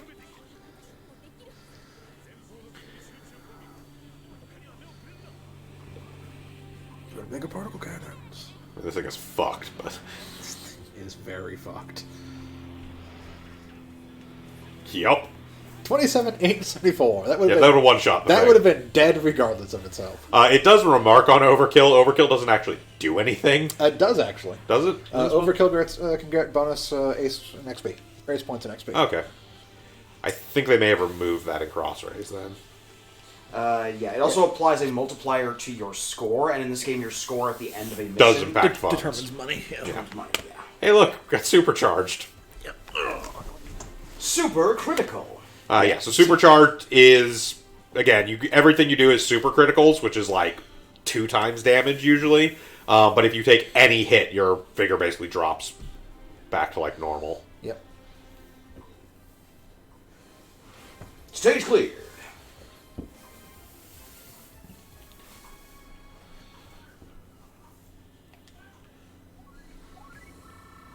Yeah, you get a score bonus, you get a completion bonus. That becomes your funds. Apparently there was no one who was third. No, nobody else got any kills. Could have sworn other people got killed. Amuro did. That's true, Homer got a bunch of kills. Like, yeah, no, none of our... Only El Cajon and the ship got actual kills for our team. But basically your first 3 get bonus points, effectively. So yes, we got this thing for completing that mission, which is a part we can put on any mobile suit or warship. Damage from range beam attacks reduced by 50%. Yep. Yeah, you can see the conditions for it. Complete that mission, defeat Denham's armor using a Rift Beam Suit. Yeah. So that was what we got for doing the special one there, because that didn't trigger special units. So now we can go into here. Between each mission, we can change around things. We can organize captures, which is where we can actually get the Yes. Zaku 1s we captured. We can also dismantle them, which will just give us capital. Yep. Yeah, in the beginning you don't want to do that, but later on, if you're like grinding a mission and you've already gotten like 5, I of don't the need unit, 7 more Zaku's. Yes, Just yeah, sell them. just get extra money from them. One of the other things we can do now. We should check design to see if we have anything off of what we got. We do not. So if things were able to be rubbed up against each other to develop a new idea of something, they would show up highlighted. And here, we got the Phoenix Zero to level 2, which means if we wanted to, we could technically downgrade it into Tornado Gundam if we were dumb. And this requires level 4. One thing that is important to note, so if you don't know what it's going to become, it's silhouetted like that. Yes. Even if, so the ones that have like 4 entries, even if you level them all the way up to see what all 4 entries are, you will not retain that knowledge, essentially, once you choose which one to go to.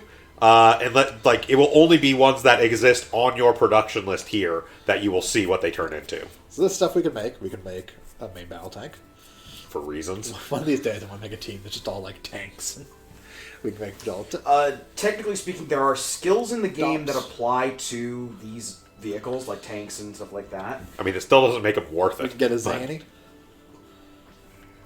we can get access to basically any of the stuff we currently have. So all the stuff we currently have, some stuff we don't have, like we can get a house. Actually, we do have a house vest and a Master Gundam. Yeah. Hot scrambles. To give you an idea of the power scale. Yes. Literally, all the base stats on the Hot Scramble are 500, and it has 9 movement, and is A rank in all. Yes, A rank and everything, 500 movement, 9 movement. Just insane attacks. Oh, that one actually does require supercharged.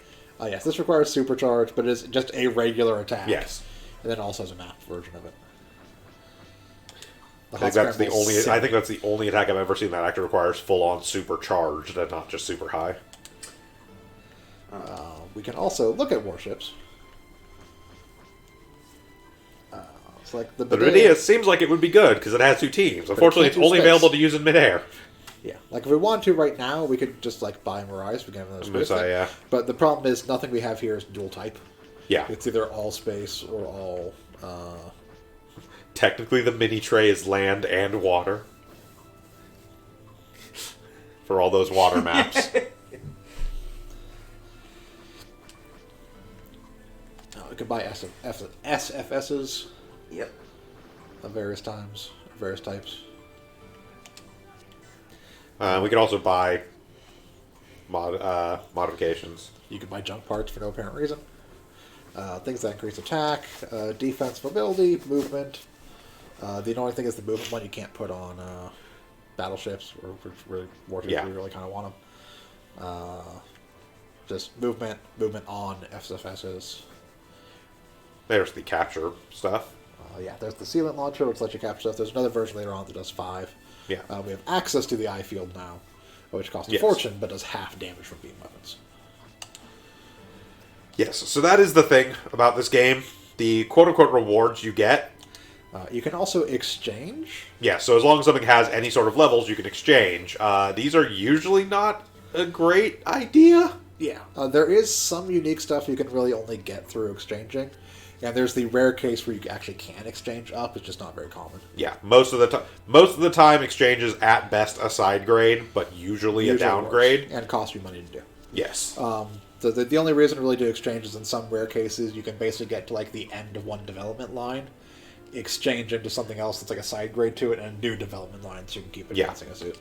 Alternatively, if you end up with like 15 Zaku 2s, even then. and for some reason you fielded them to get some levels on them, you can kind of So- splat them out. The one thing that's interesting about that is exchange technically has like a pool set to it, wherein it's like it's not necessarily based specifically on which unit it is. There's at each level you get to, there is a certain set of things that will be, you can exchange suits of this level for these things, and what unit it is determines which 4 of those things will show up from that pool. Yeah. So that's the other thing. If we have ace points on certain people, we can spend ace points. So you can increase stats. Basically, these are these stats you use for ships. Every time you fill up one of these bars, it increases that stat by 10. It's like I can increase my command, range, etc. It costs 10 for every point. I think it costs 10 for every point and increases it by 1. The other thing you can do, though, you can't do it with this particular skill because it doesn't have any... The senses don't have levels attached to them. Yeah. But other skills will have levels. You can level them up just like you can a stat. Your active skills, you can switch to the active skill you have. In this particular case, I'm going to increase. Right.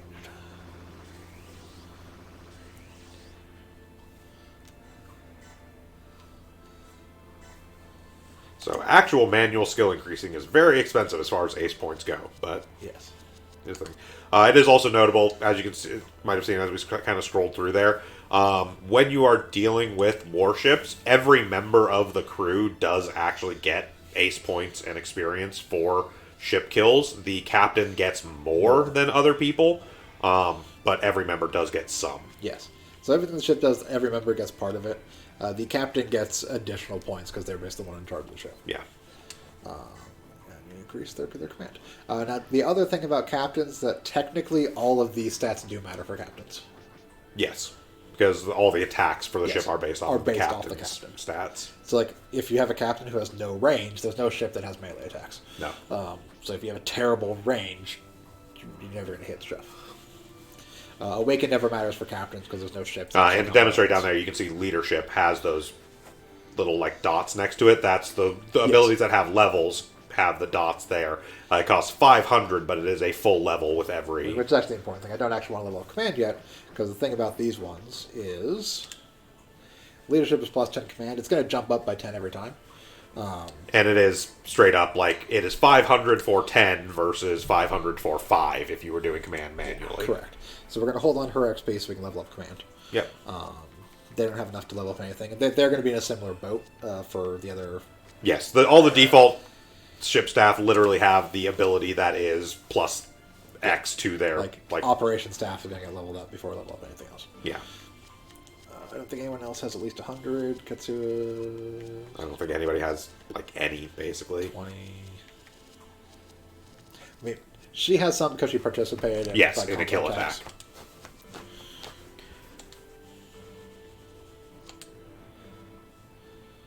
I also did use the double AP thing on my characters. So. Yes. Go back for a second before you do this. Back out to like the menu here. So there are also special stages. Yes. These are technically DLC, Yes. but they do basically kind of what they say on the tin. So the first couple are one is grinding for money, one is grinding for experience. Now, yes, one is grinding for money, one's grinding for experience. Then there's like some special stuff. One of the important things to reference about these stages, they don't give you a good indication of how tough they are, and they are treated as doing any other stage. So if you lose units in these, you still lose those units. Yeah. Haru top of those targets is an absolute motherfucker. Everything but the grind for money and grind for levels ones are actually stupid difficult. And they don't give you any indication of how tough they are. No. We'll do a quick save because we haven't been saved yet. Notably, that cross-save thing there, this game was on PSP. PS4 and PSP, and it had cross-save capability. Or Vita, rather, yeah. Not PSP. Yeah. PS Vita and PS4, and had cross-save functionality, so you could save your game in the PS4 version and take it over to the PS Vita version. So this is an important thing to note.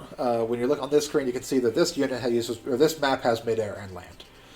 This is the one that has 2 levels. Also notable on the right-hand side, every map, every scenario can be done at normal, hard, and extra. You do get better rewards for doing it on higher difficulties, but man, are they not kidding. Yeah. The important thing is there, so we know that we can't take... A unit that only works in space will not work here. Which means we're going to take out the Thunderbolt. Because I know the Thunderbolt's space only. Yes.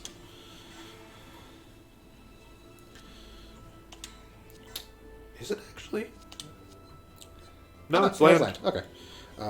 Do we have anything that's only space? I don't think so. So it's not midair, so you can only do the land part of it. I mean, we could throw it on an SFS if we really cared about doing it midair. You're land only, so you can only do that part.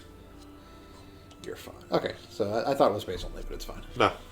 But it means our gun tank will actually work now. Yes. Yeah, no, when I was putting it in, I was pretty certain I saw that Thunderbolt was not space only.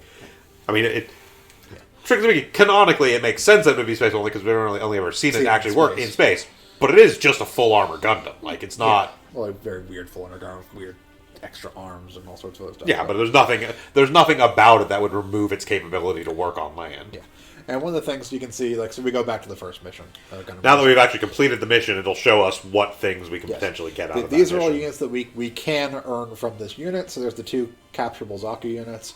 And then because we can get the white base, Gundam, and Core Fighter via The Get Gauge. Get Gauge, they appear there as well.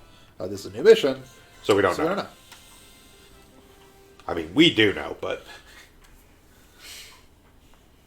Garma strikes.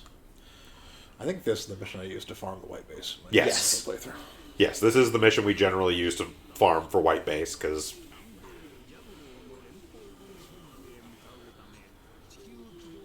Like, ideally, because I think the Gundam campaign is only like 4 or 5 missions. something like that. We want to have 2 ships before we do the fucking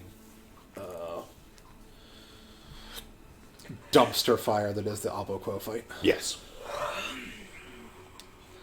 We want better suits before we do the Abo I mean, Quo realistically, we're already almost at 2 hours, so we will probably do Garma Yeah, well- Strikes and call the stream, and then Yeah. we can just grind this out To get between white streams base. to get 1, possibly 2 white bases.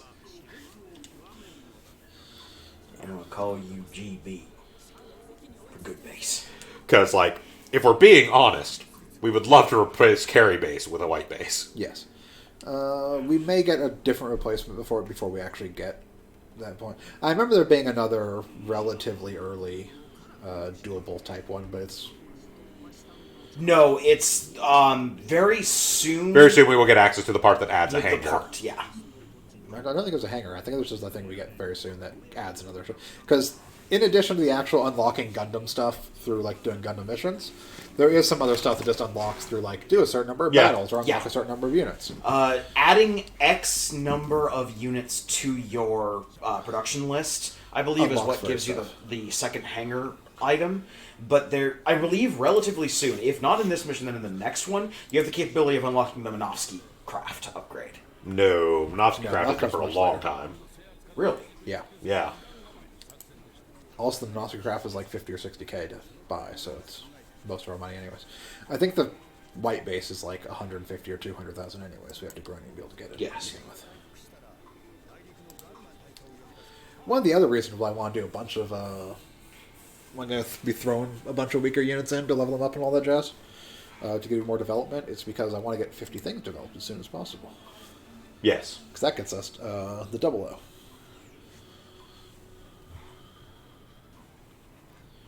Unit 00. Which can get us all the other Stardust memory stuff. Yep. Like a Dendrobium. And then from the Dendrobium, the suit I will use for the rest of this game.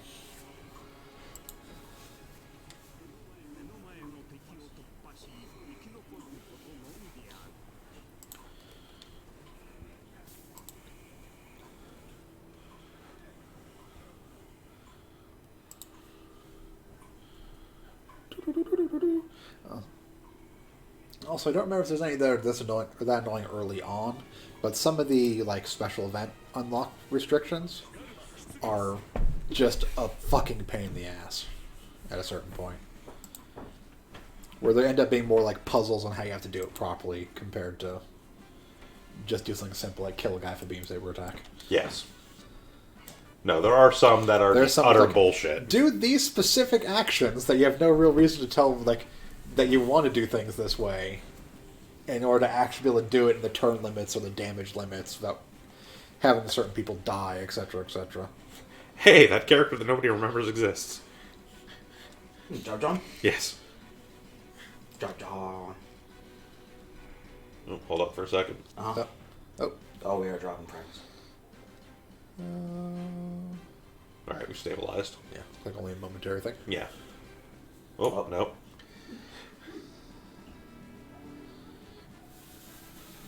Okay, we're good. Smash our way out.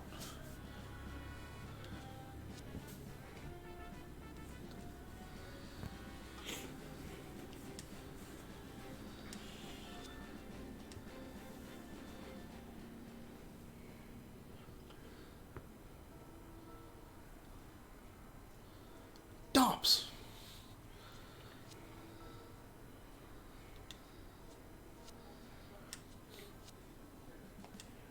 I heard Garmazabi died of ligma. Who's Garma?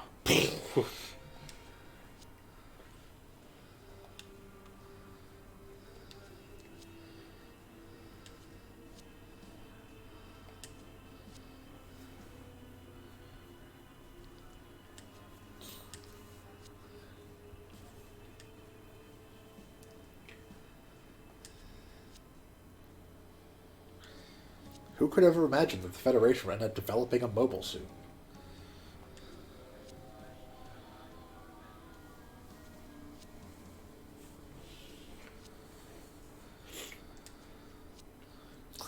It's gonna be terrible when I kill you.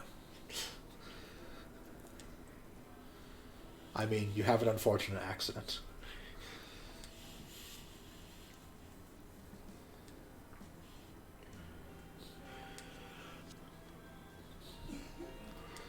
Oh, oh, you were serious.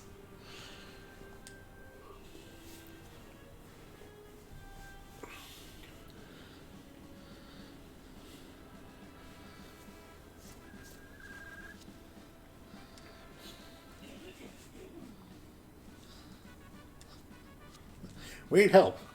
Nah. We need help. The Federation, like Jesus, only helps those who help themselves.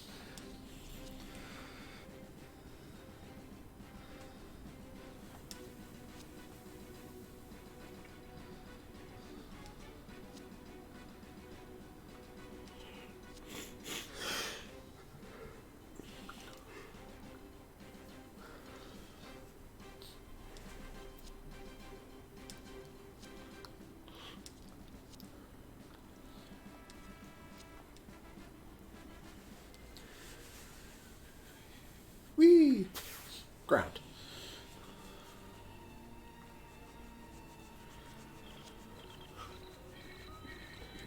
So, Amuro's busy being a little bitch in his quarters. Don't want to fight anymore.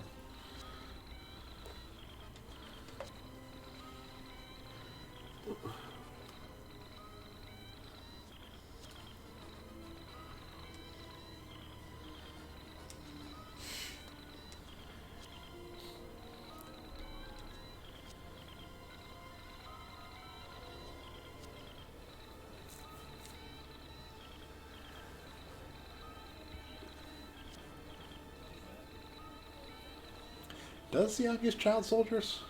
Oh, yeah.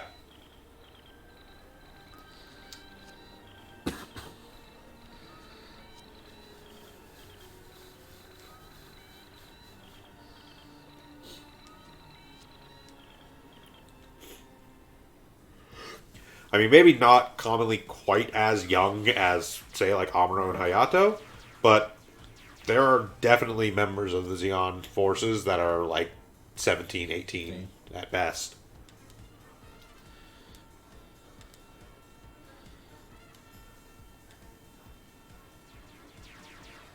Trojan horse. One of the other things about these, or about the frickin' tanks, is that they do operate like they do in the series.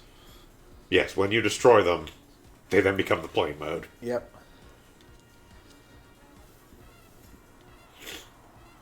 Harsh.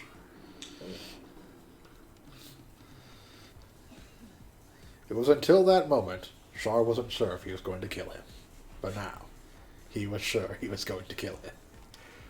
I do have to say, I know it's just because kind of the limitations of the game, they didn't give too many character portraits to them, but I do love Char having the little, like, smile in response to Garma saying that shit. You don't understand. You don't have a family. Huh. Soon you won't either.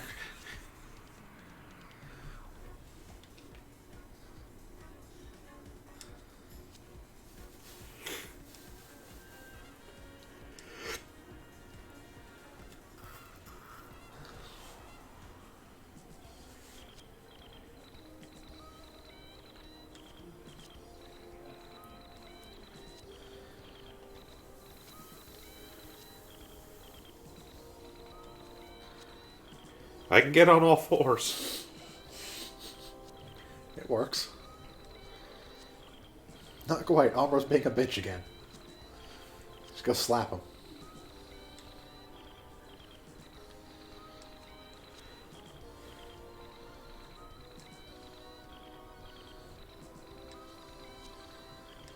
Probably not, but I'm sure some random group of people will show up partway through this mission to help us.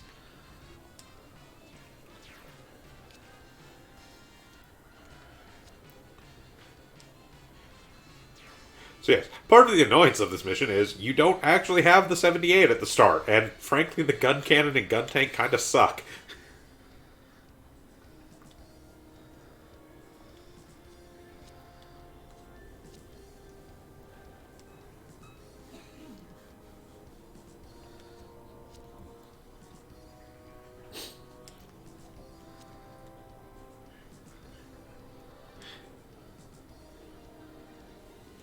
Oh no, we do start with sorting team right off the bat in this one. It's just in the sky. Yeah, we sorted in the sky. So yes, the carry base is not sky capable. Well, no, someone in it is not sky capable.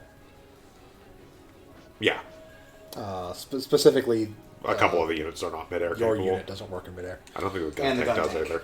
The gun tank, no, gun tank ground only. So we need to drop down so we can drop. Yeah, so what I was saying is in missions that have multiple maps like this, there will usually be the ability to transition between the two maps some way. Yeah, the challenge condition to this is a pain in the ass. There's more than one map. Switch between maps. It's buttons. Now the other thing is, Descend is the one you're working on. yeah, we can drop down. I would say probably sortie the first two air units and then drop. Yeah. Basically, sortie everyone but the full armor and Yeah. I mean, I believe the full armor is SRS capable. Yes, it is SFS So- capable. but we'll drop it on the ground because the ground's gonna need help anyways. Yes. Oh, it's not there either. No, Sharzaku 2 is All right, base or ground. Coronado, we got this. The thing is, if you do Descend and ascend count as your take move movement. for that round, basically. Yeah. If there are things within range of you when you like descend or ascend, you can still attack after that. It counts as your move for the round. Yeah, you also can't descend or descend if there's something in your landing spot. Yes, including friendly units. Now, the one benefit of things like the gun tank, There's a stupid range. it may not hit, but it has a stupid range. It's actually one of the reasons why I like the gun or the ground type Gundam in this game because it has the cannon has like a 7 or 8 range. Yes. It's great for just hanging out in the back and doing sport. This shots. isn't even the particularly good gun tank. This is a gun tank early type. It missed. Yeah. This is actually worse than the other gun tank.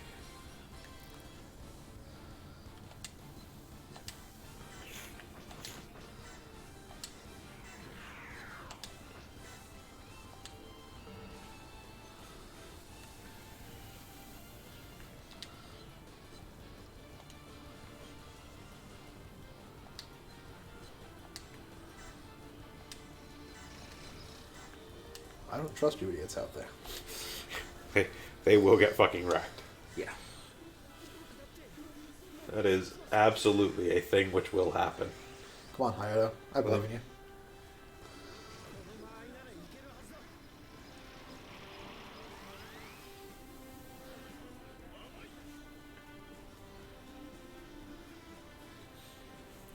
Or Hayato.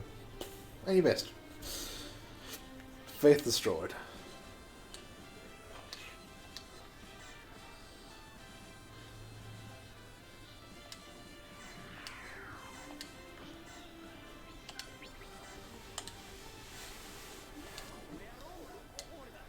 I think we are pretty consistently losing frames now. Yeah. It comes and goes. It comes and goes. It basically will drop to red and then immediately bounce back up to green, so... There we go. Got a core fighter with us. We're fine. Don't worry, Hayato's here.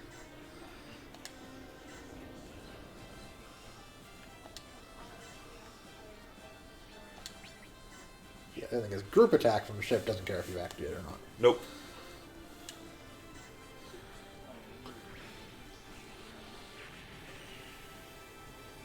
Little tiny bit of get gauge. Yes, but each of those tanks counts as 2 units. Yes. I believe the way I did this was like literally I gave everything down here to the white base, and it almost filled the get gauge. Yeah. Basically. That's the mission you farm. That's so many things. Just weaken up these and destroy them with white base. Just takes forever.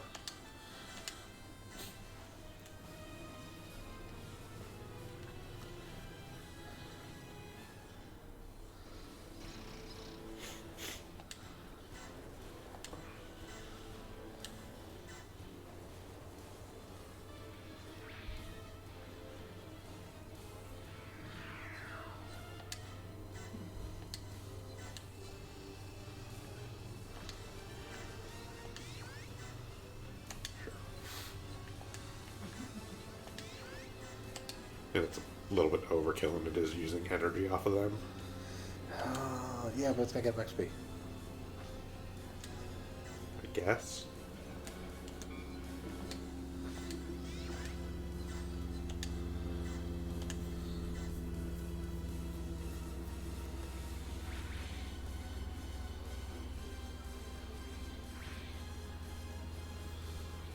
Oh yeah, certain attacks can also have like anti-air Yes. or anti-ship. Yes, there will be or- special effects on certain attacks. Right.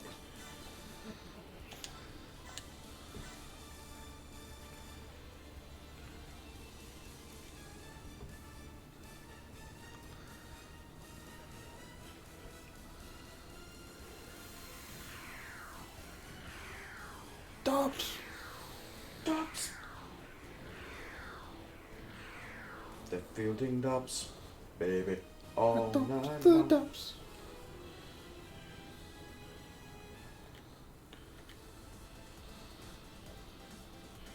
And yeah, there's a little indicator when the UI is up that will show you which map you're on. And stuff like this, it's not as big a deal because they're very clearly very different. But there are sometimes where there's like 2 ground maps or stuff like that. It can be a little bit confusing Avocado sometimes. is 2 space maps. Yes, Aboku is 2 space maps.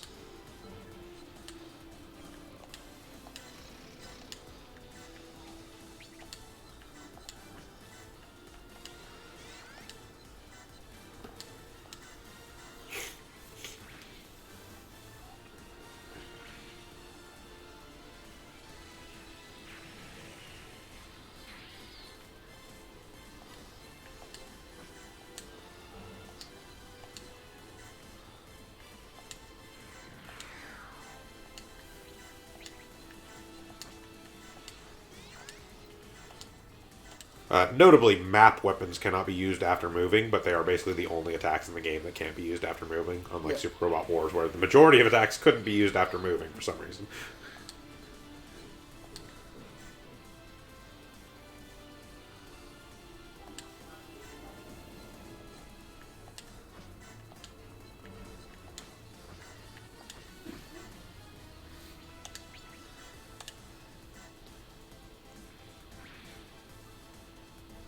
How's it feeling there, Dharma?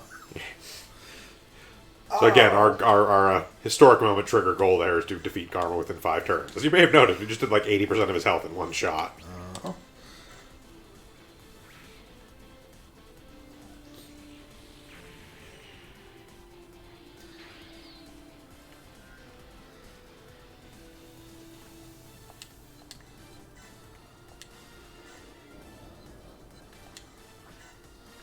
Slow this carry base is. Yep. No, like carry base is not great, like honestly.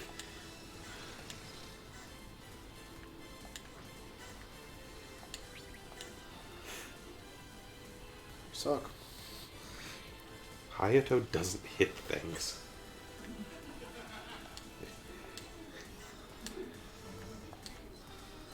He has no energy. Back on the bus.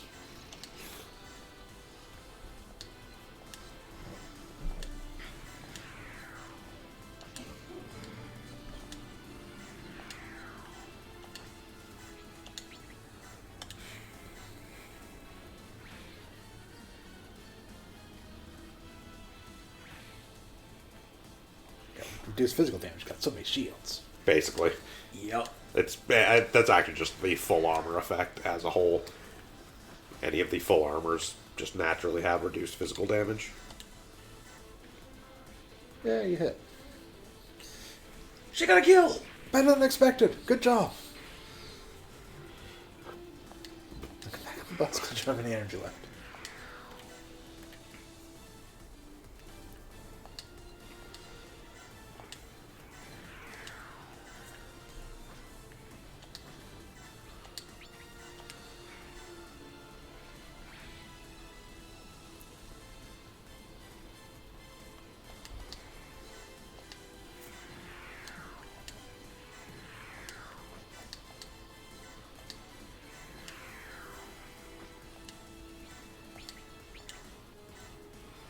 Pew!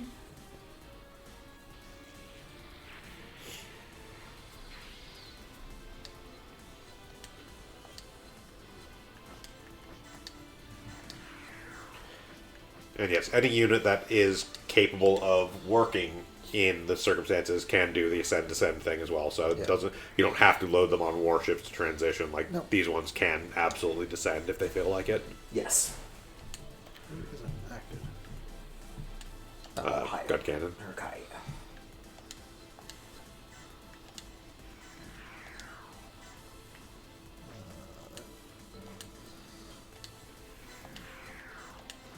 I don't want you out that far. Because I don't trust any of you. I trust our units just fine. I don't trust them being out that far. Yep.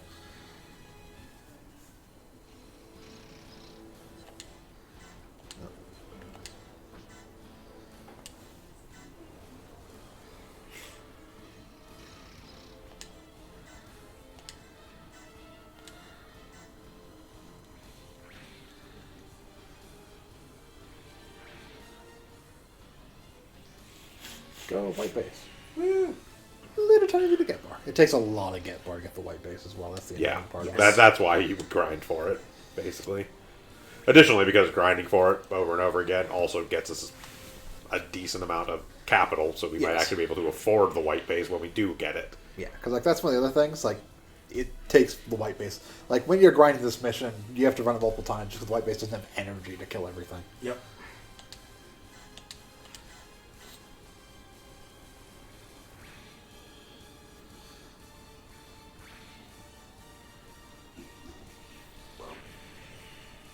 Escape. No.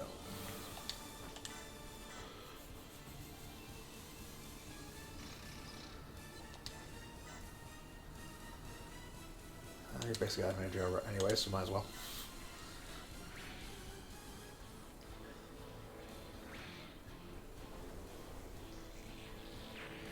It's actually one of the annoyances of this mission as well, because the tanks basically all take multiple hits to kill. Yes. They take a minimum of 2 They hits. can't just throw an annoying amount of bee stings at like the white base and destroy it if you're not careful. Yep.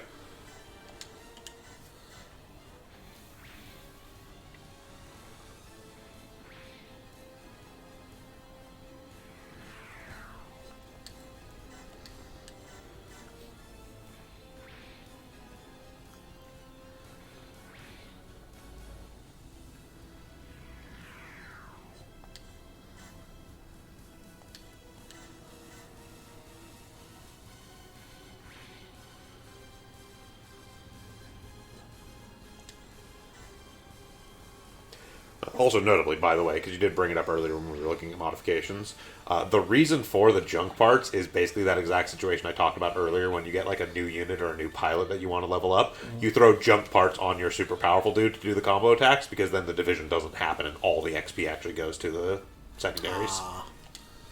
Because it doesn't stop XP from being awarded for the kill. It just means that the ones with junk parts on them do not get XP, and so all the XP goes to the other units and pilots.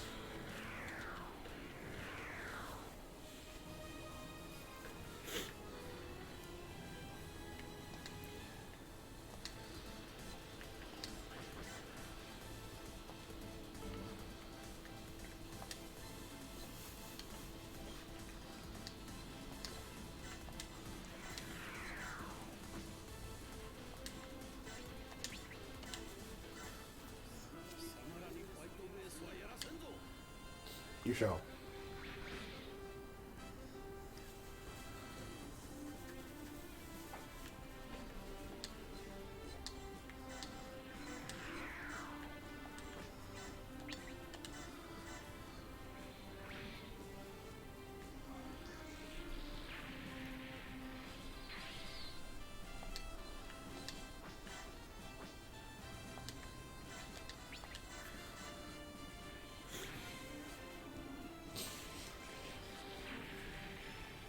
Snorri kitty.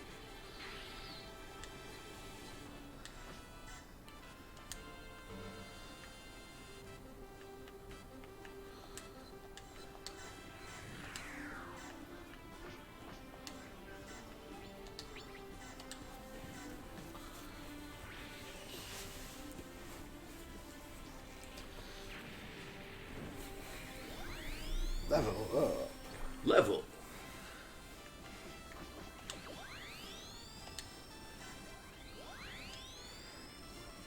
All right, Coronado. You got brave leader.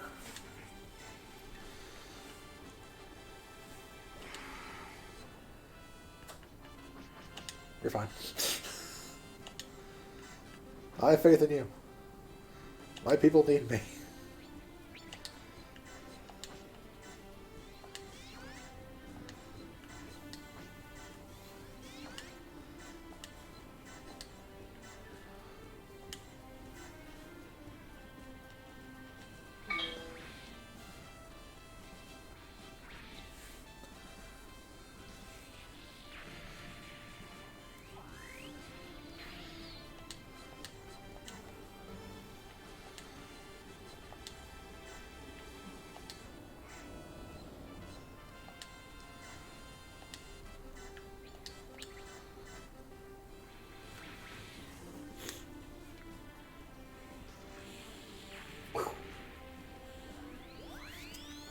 Level up. Yeah, because the captain gets more XP than everyone else, it takes. They'll level up Yeah. separately from everyone else.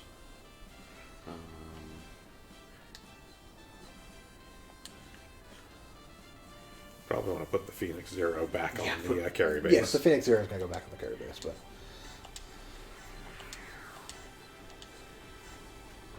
Yes. oh, it's up on the rock, so I can't actually deploy that. Nope. That's fine. That means you can't get back in. I wanted to get back in. Oh, yeah. Oh well. You can use the dude on the ship with the return skill. Well, I think you're actually fine to be out there if you soak hits and just defend. Yeah. Because you can take a beating, but it is mostly for energy. Yep. Which means. Okay, you don't have enough range to actually be able to shoot. No, don't have the energy to do the attacks that have longer range. You could use. I think there's somebody on the ship that has the energy recharge. There is, yes. But they already Yeah, active, it's so already can't. there. Yeah. What skill? Never mind. Yeah, no skills on. That's right. They don't have skills No, for that's- when they're guest stuff. Yeah. They absolutely have skills once you recruit them to actually be like real commanders. But Yes. At least the fighters are super weak. yes, I mean, the tanks don't have a ton of hit points either, but the fighters are super weak. they are hard to hit. But if you do hit them, they basically die.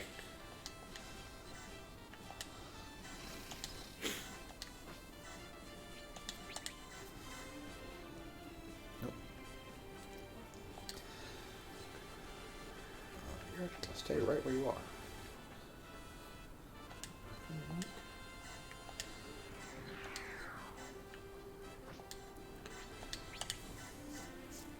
Take out targets right now. Yeah.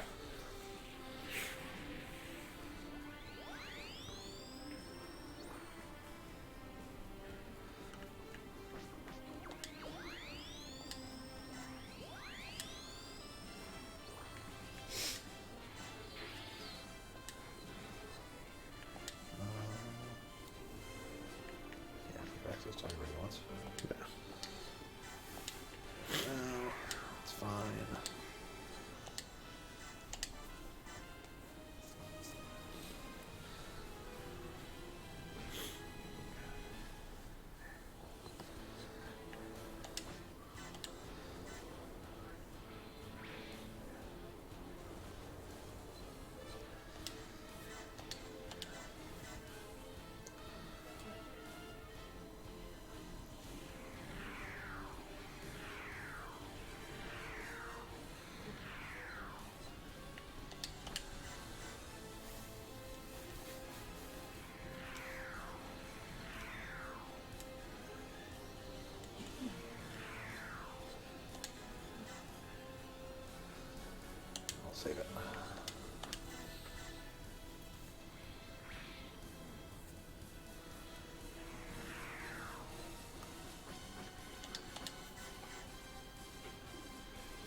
Uh-oh. Uh-oh.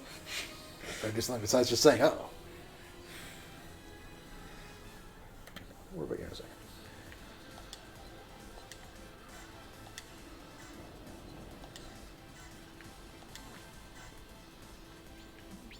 Dang.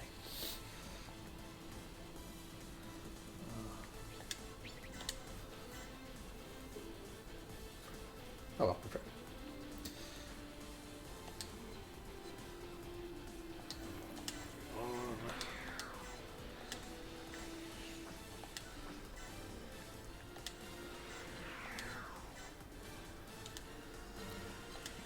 Oh, yeah, that is notable, by the way. Spending a turn in the ship will just It's fully full, restore HP yes. and energy. Yeah, it doesn't full restore HP, but we don't have enough suits Yeah, that have but- massive HP pools that it doesn't fill, but... Well, it did all that. It takes, like, an XXL ship to not get it full. Yeah. Like, it takes something really fucking big to not get full HP restore, basically. Yep.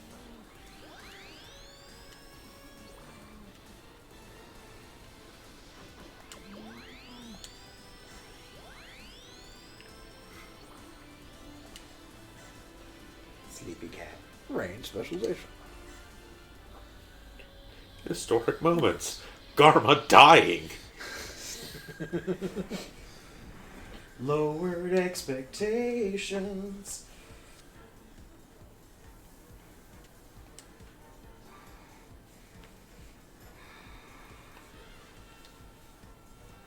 Turn to the Gaul. Whoop. Hey, Alvaro, you want to stop being whiny and come out now?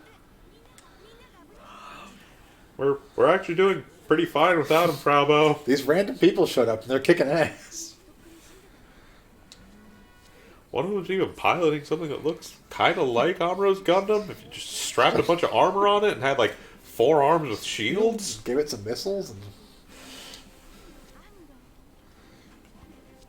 Yeah, there's this one with big old wings and lasers everywhere. There's also, like, a shittier gun tank out there that is just trying its hardest.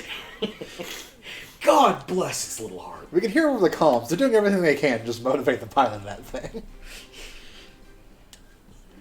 See, she's trying her damnedest.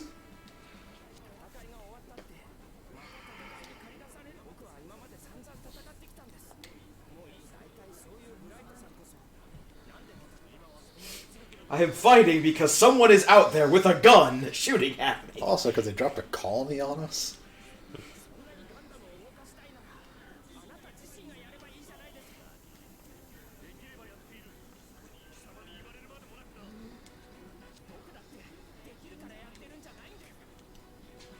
Bam! Slap!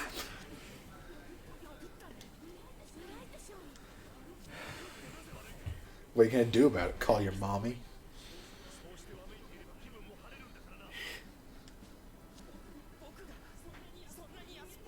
Yes.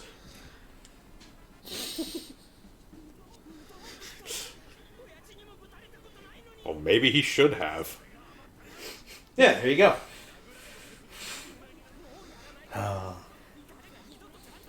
Thus also begins the tradition of Bright slapping the shit out of kids. Out of Gundam pilots, yep. Hey, it works. Although Zeta's just kind of a slugfest in general. I Everyone mean, Zeta gets is mostly everything. Camille socking the crap out of people.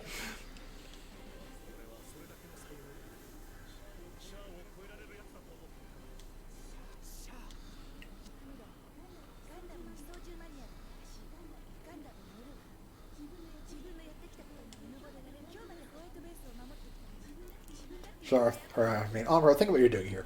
You're getting, like, beaten by Frau Bo in this particular instance.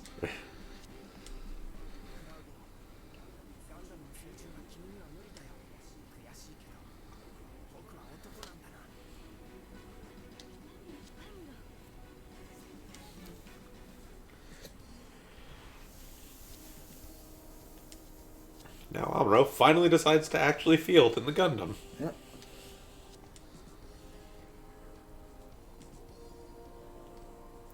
Here we go.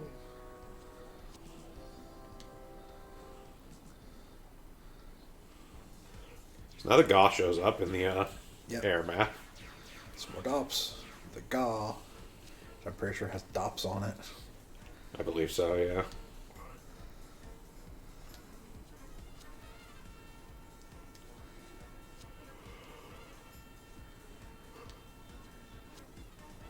Yeah. Leave it to me.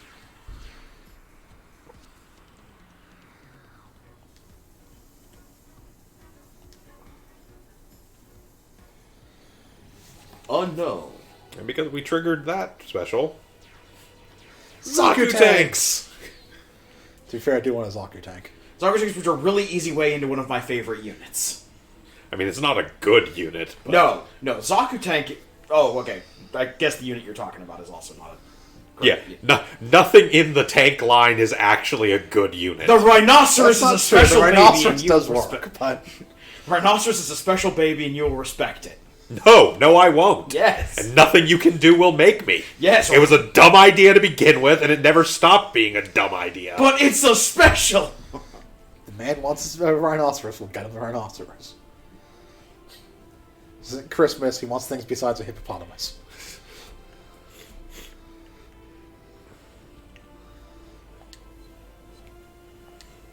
Look, in my game, I specifically took a frickin' Magella cannon and raised it into a rhinoceros.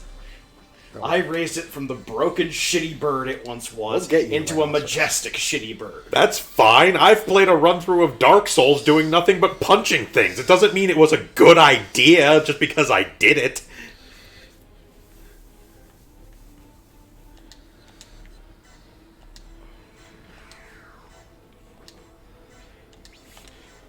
If we're being real here, if they blow this thing up, oh no, we lost a tornado. We have a spare. We have another one, yeah. I will say it is actually it does actually have a one advantage up here. Huh. One of its weapons is actually specifically anti-large, so it will fuck up that Gaw. Yes, the diffuse beam cannon is anti-large. Yes, if you actually pinpoint attack with the diffuse beam cannon, it will fuck up a warship.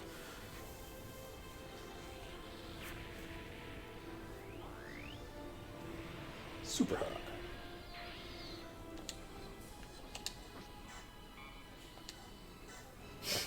That's actually important information, though.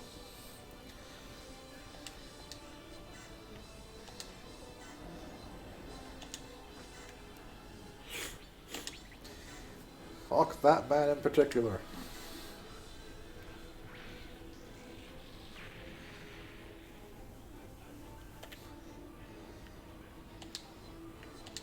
Bye. Yeah, pretty much.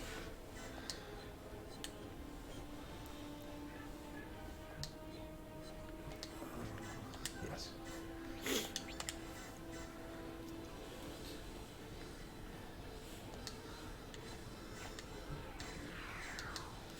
I will eventually get tired of repeating that Hayato doesn't hit things. We'll just put it in a song. Like, that's honestly not a joke. He has terrible stats. We still have. The actual later, like, Zeta era Hayato is actually a good commander. He is fucking worthless on attacks.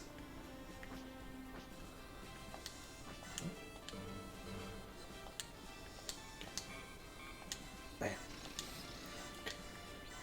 And yes, the gun tanks in general have a blind spot, unfortunately. Well, the regular gun tank doesn't because it has No, an 'cause- actual yes, beam rifle, so yes. it's like a range 4. This thing doesn't. It has range Yes. like 2. It has like and range 9. 1 through 2 and like like 6 6 through through 9. 9. Yeah. It has this very bizarre gap. Come on, girl, you can do it. I believe in you. Oh, you hit.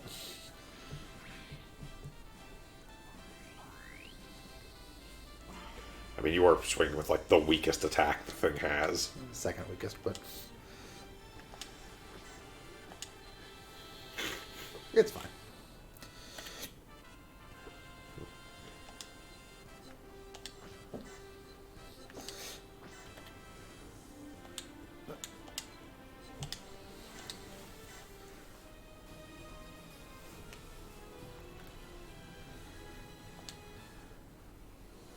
We can take all the time in the world now.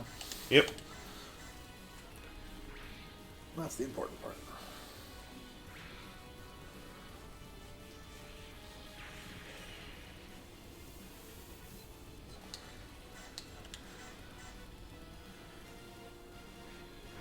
You missed a gun tank 5 feet away from you.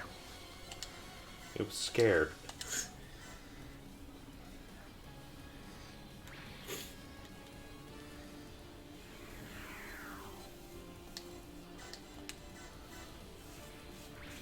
Bazooka.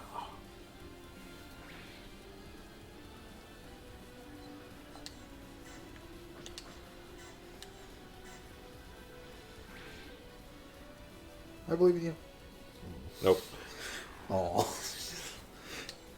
Doesn't believe in herself. that crushed her spirit.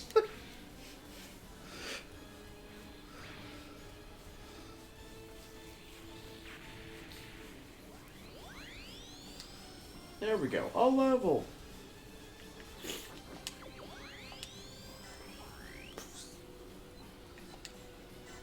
Nope.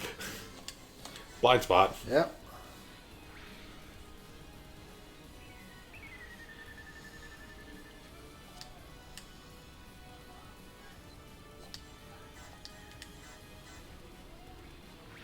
Hey, it's not very nice.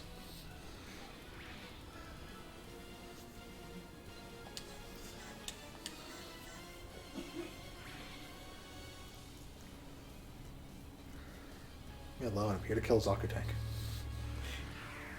These guys are here to fly around and be confused. I mean, they can descend. That's true, they can't descend. That's fine. Just I think those other two were like where they were at. They couldn't descend because there were other units Yeah. there. The The god god will can. descend Oh, too. yeah, no, the god Nope. absolutely can descend. Okay. Everything's on the ground now. And it's time for the Zaku tank's turn. Yes. That is the other thing. Unknowns have a separate turn phase. Yep. Bye, Zaku Tank. Thanks for doing my work for me.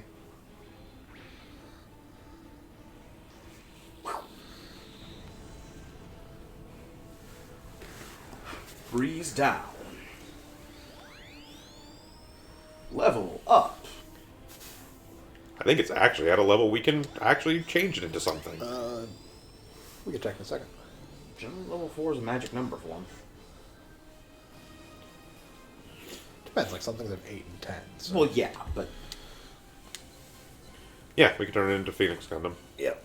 Which, if you hit triangle on that, you should be able to see. Yeah, it that's has feather feather funnels, which are Psychomu weapon. Yep. So we will turn that into a Phoenix Gundam and put And put Katsu in it. Or, Katsura in it. Ms. Reese. Reese's Pieces. Okay. You. Just gonna get back in the boat. Yeah.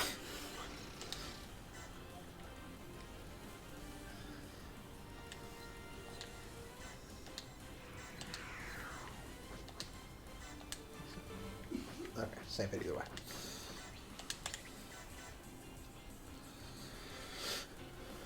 Whew, okay. Pew pew, I hit you. No, you didn't. Eh. I'm offended by your ability to not get in that boat.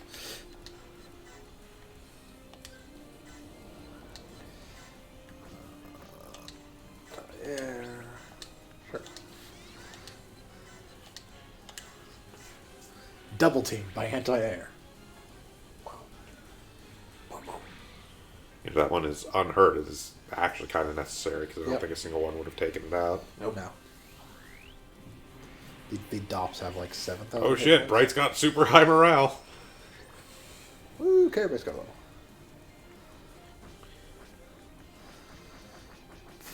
Energy? Maybe.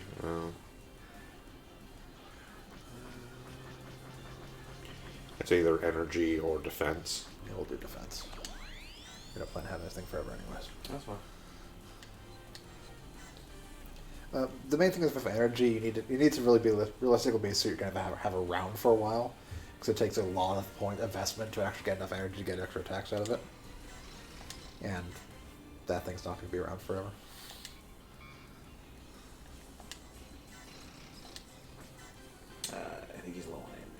He's out of energy, but he's not close enough to get in the ship. I should have gone in first, but it's fine.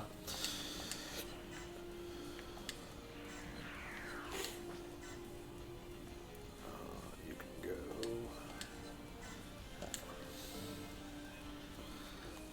You could move the carry base up a little, get an attack off, and then put the... Yeah, I just want to clear this out first so I can get it up further.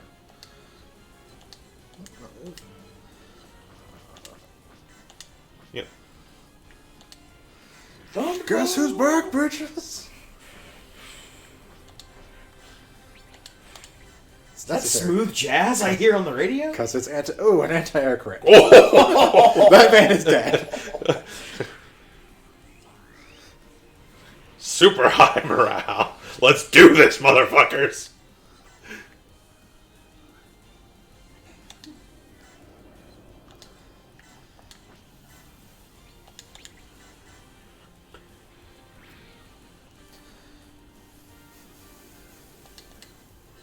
Dot dang it. I done goofed. It's fine.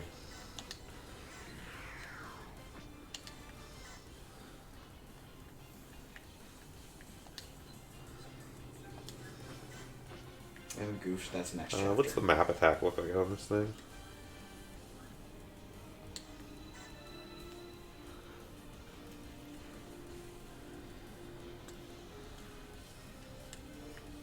Yeah, so there are upsides and downsides to map attacks. The upside is they do not miss, and they can't be countered. The downsides are they do not gain you morale.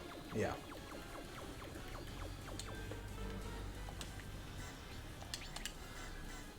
And again, they can't be used after moving. So.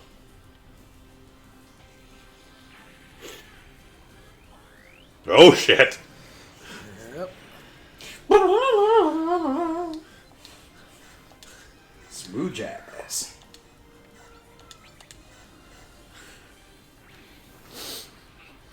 Super critical.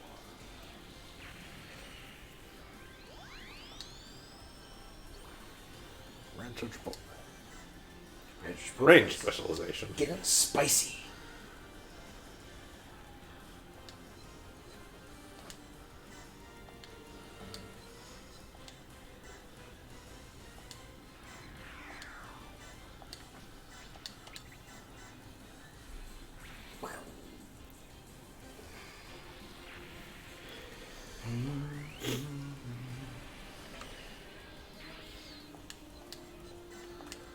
I would actually put it back on the ship because that one's leveled up. We don't actually want to lose it.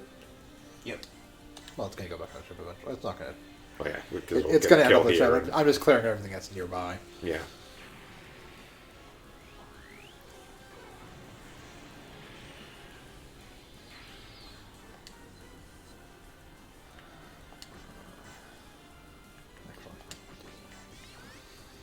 Yeah, there you go. Because I'm worried about all the stuff that's going to come down that hasn't come down yet.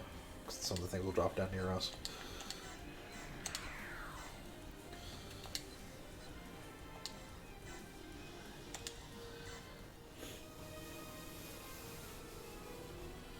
Even though he still needs energy, I'd prefer him not dying. Yeah.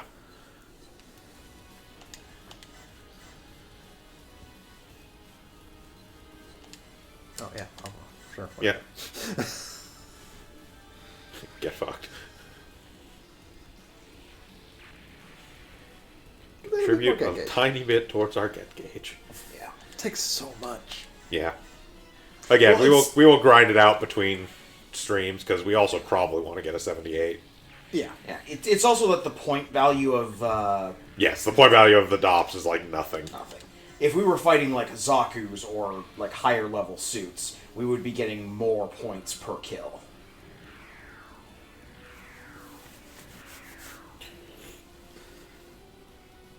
And capital ships contribute a big number to Yes. get gauges. And I like it. Meow meow.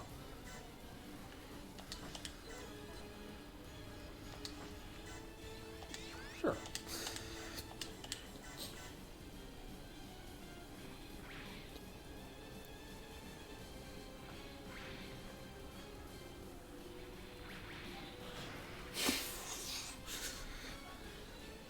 Fortunately, my morale's not going to drop because I got hit, but... Yeah.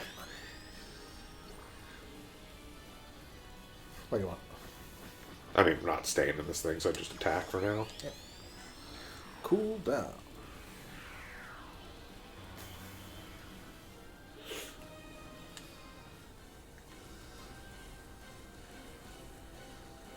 Okay, so you'll actually get in now, so your energy back.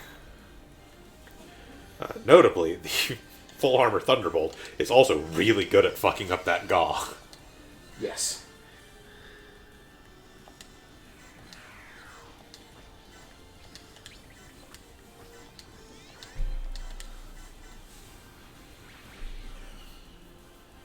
Pissed off bright.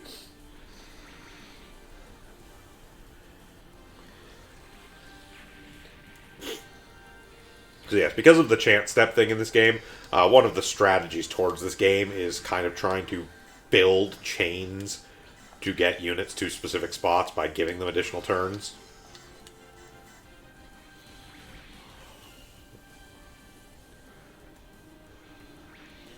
So, like, for instance, we're in a position right now where, like, that full armor Thunderbolt can't reach the Gaw from where it is. However, there's a DOP right there, which is, like, injured and could easily be taken out. So you can move the full armor Thunderbolt up, get it in position to take out the DOP, use that to get a second turn, move up more, etc. It's not like a guaranteed thing, but that's the kind of stuff you do in this game.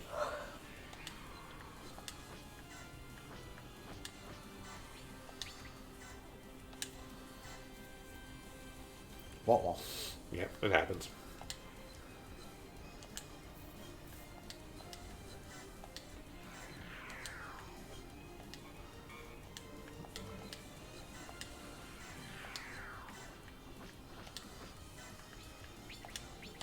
I have faith in you.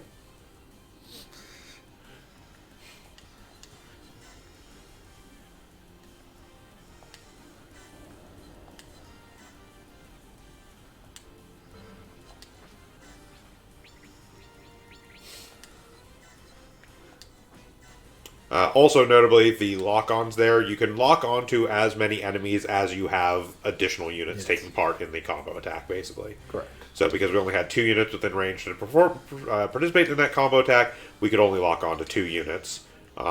If the whole team of 5 were there, we could have had up to 5 lock-ons.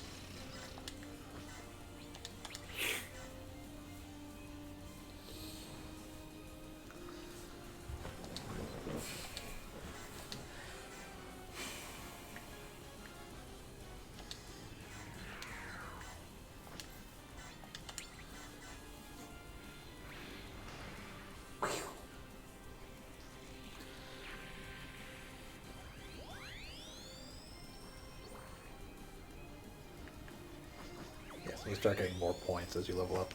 But as you increase things, it also costs more points to level up. Yep. Yeah, certain thresholds end up costing, increasing it from like 2 points to 3 points, eventually capping out at 5 points per, but you have to be fucking ridiculous to get something costing 5. Like, by the time things actually cost 5 points to increase, there's no longer any point in actually increasing that stat. Technically, you're doing overkill at a certain point.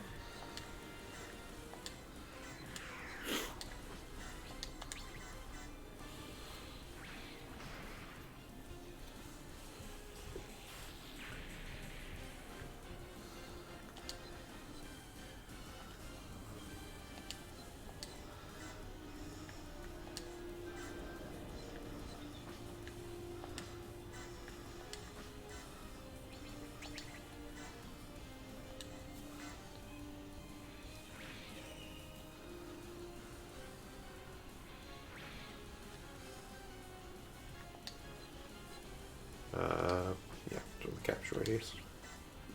The other Zaku tank. We may as well throw it back on the base. It can't reach anything from where it's at, so... Oh, no, because we just deployed it. That's right. No, this one is stupid because it doesn't actually count as deployed Correct. from my It base. doesn't deploy from the white base, so it's its own unit. No, Amuro, we're not letting you back inside until you do your job. I think that's everything. Yeah.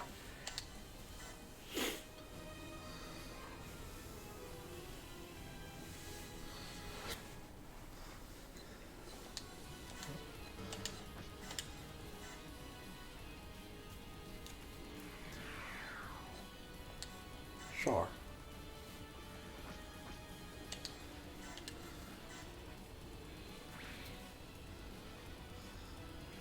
Know your damn place.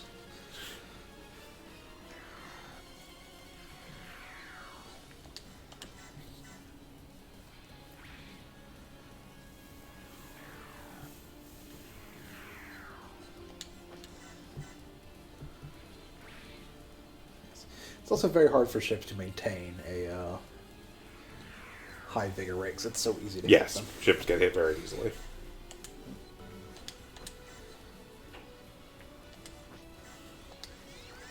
Yeah, like honestly, may as well. Yeah.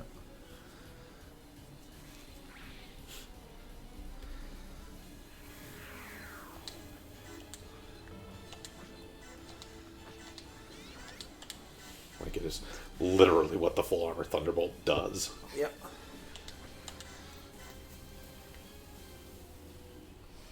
Send out your damn dumps.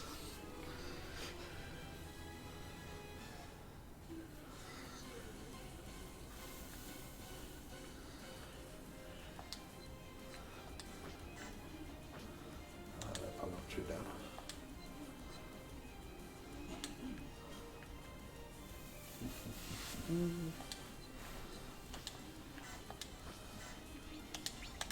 Please hit. Shock.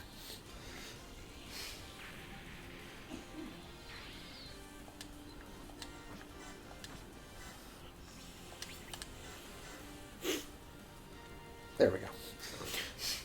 Good, we're back to normal.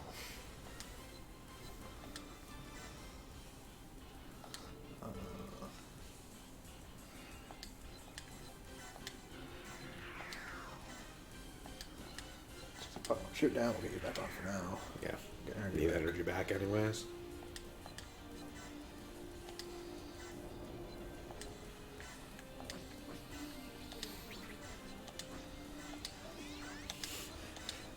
We're gonna kill Sharp anti-air fire.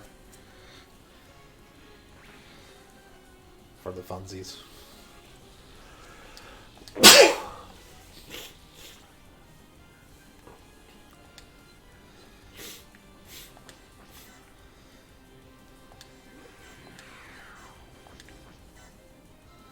Please relinquish your dops.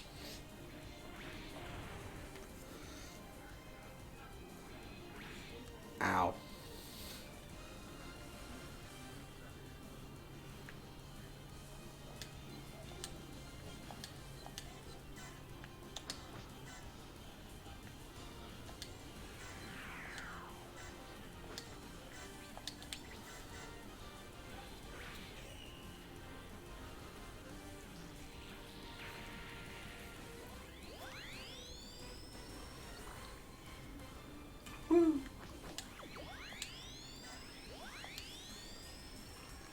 Coronado.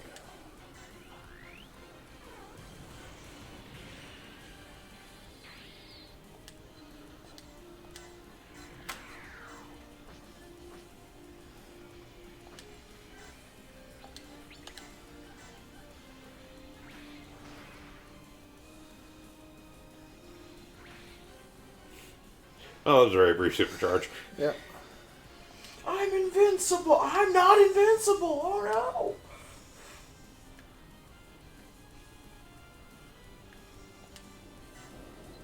Oh, that's right. It's landed right now. So Yes. I can't go on top of the rock.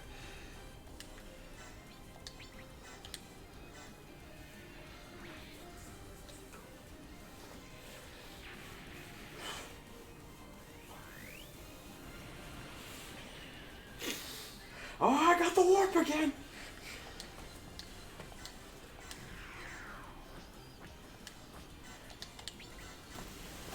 I should also be able to sortie the gun tank out from white base. And gun cannon, I think, are on there as well. Yeah. Yes.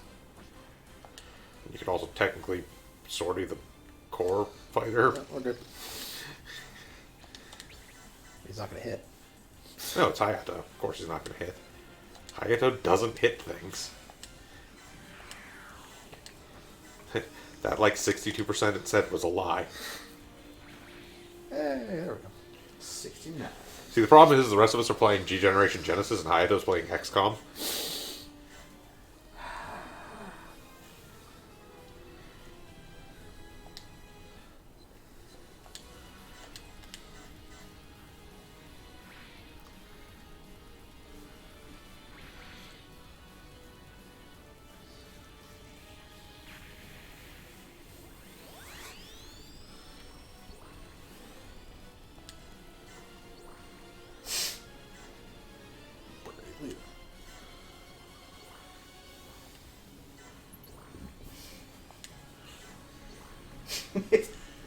Egg! Cool, see. You get to live. Tell your friends. I would probably try, like, evade, maybe? Because it's already a 56. It's not a huge difference, and you take Fair enough. less damage with the, or less damage with the defense. Because that was like dead if it was hit. Yeah.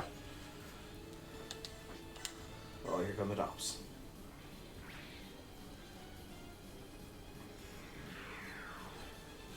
I mean, you did ask it to give up its tops.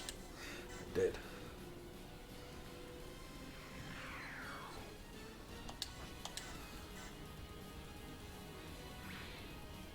Ooh, We're fine.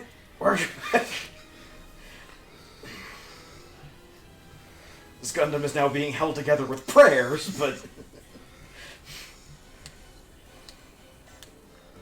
it's fine. Deploy the full armor Thunderbolt and fucking pinpoint that the Gaw with the Ridicufuck cannon.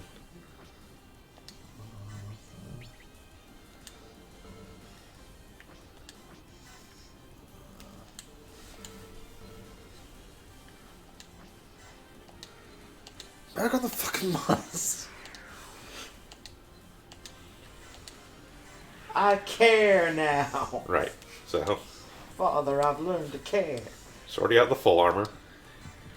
Attack with the large beam cannon into the Gaw's pinpoint.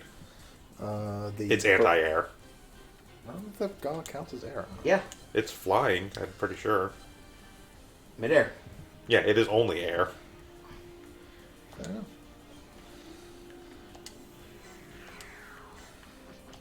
Large beam cannon. Yeah, like...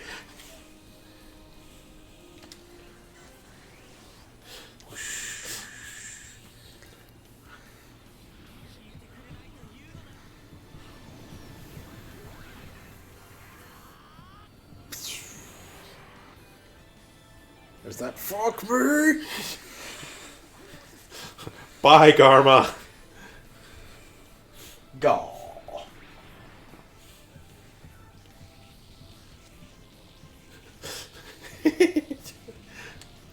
What is this mobile suit? What is this I'm hearing over the radio?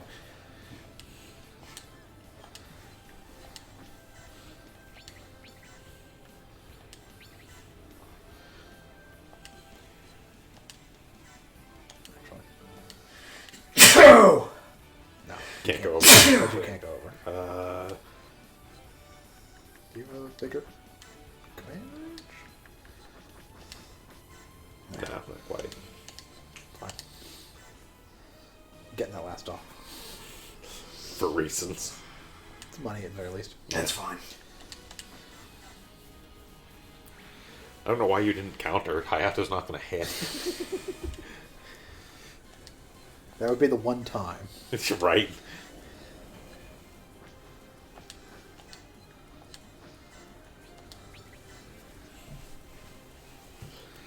Right, let Hayato get a chance.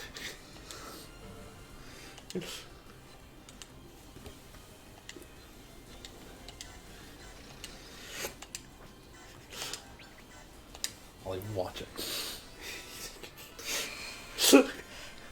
We're gonna watch you fail.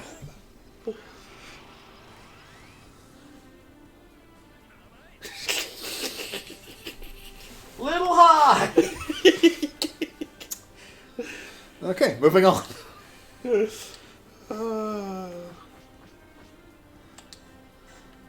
Go, Reese. Go, Reese! You can do it! I'm gonna watch you fail too.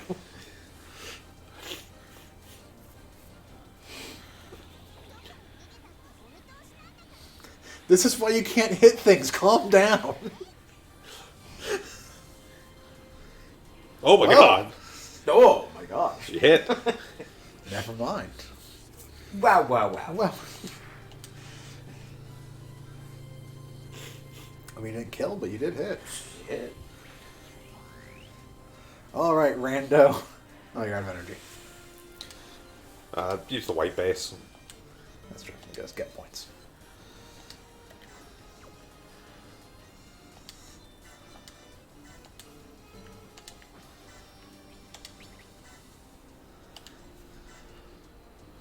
That seems excessive. It is. Yeah, we're like halfway there. Yeah, I'm like halfway on the bar.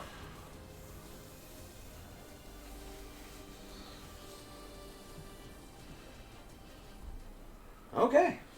Stage cleared. Cleared.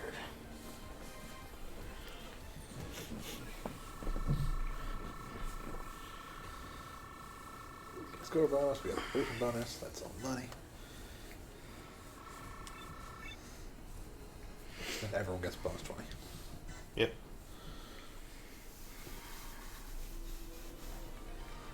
Get information. We got the Gaw. Yes, we get the Gaw now. We can get Gundam Zombie now. For reasons. Alright, go ahead and drop a save there. And we're going to call it there for today's stream. Thank you all for joining us. We're going to go run that mission 2 or 3 more times to unlock the white base and possibly the Gundam, depending on how many units we actually take out with Amuro. Yeah. So we'll be back with this again next week. We're going to do a few sessions of this, and then we're going to discuss it, because coming out in a couple weeks is actually Tokyo Mirage Sessions #FE Encore. It's a game we actually really like. We're actually recording an LP of the Wii U version back in the day that we never quite finished and never saw the light of day. But so we're probably gonna discuss whether we want to have that take over on Sundays or not. But yeah, in the meantime, I've been Bograt or Josh. I've been Shiv. I've been the Krampus. Thank you all for joining us. Have a good one.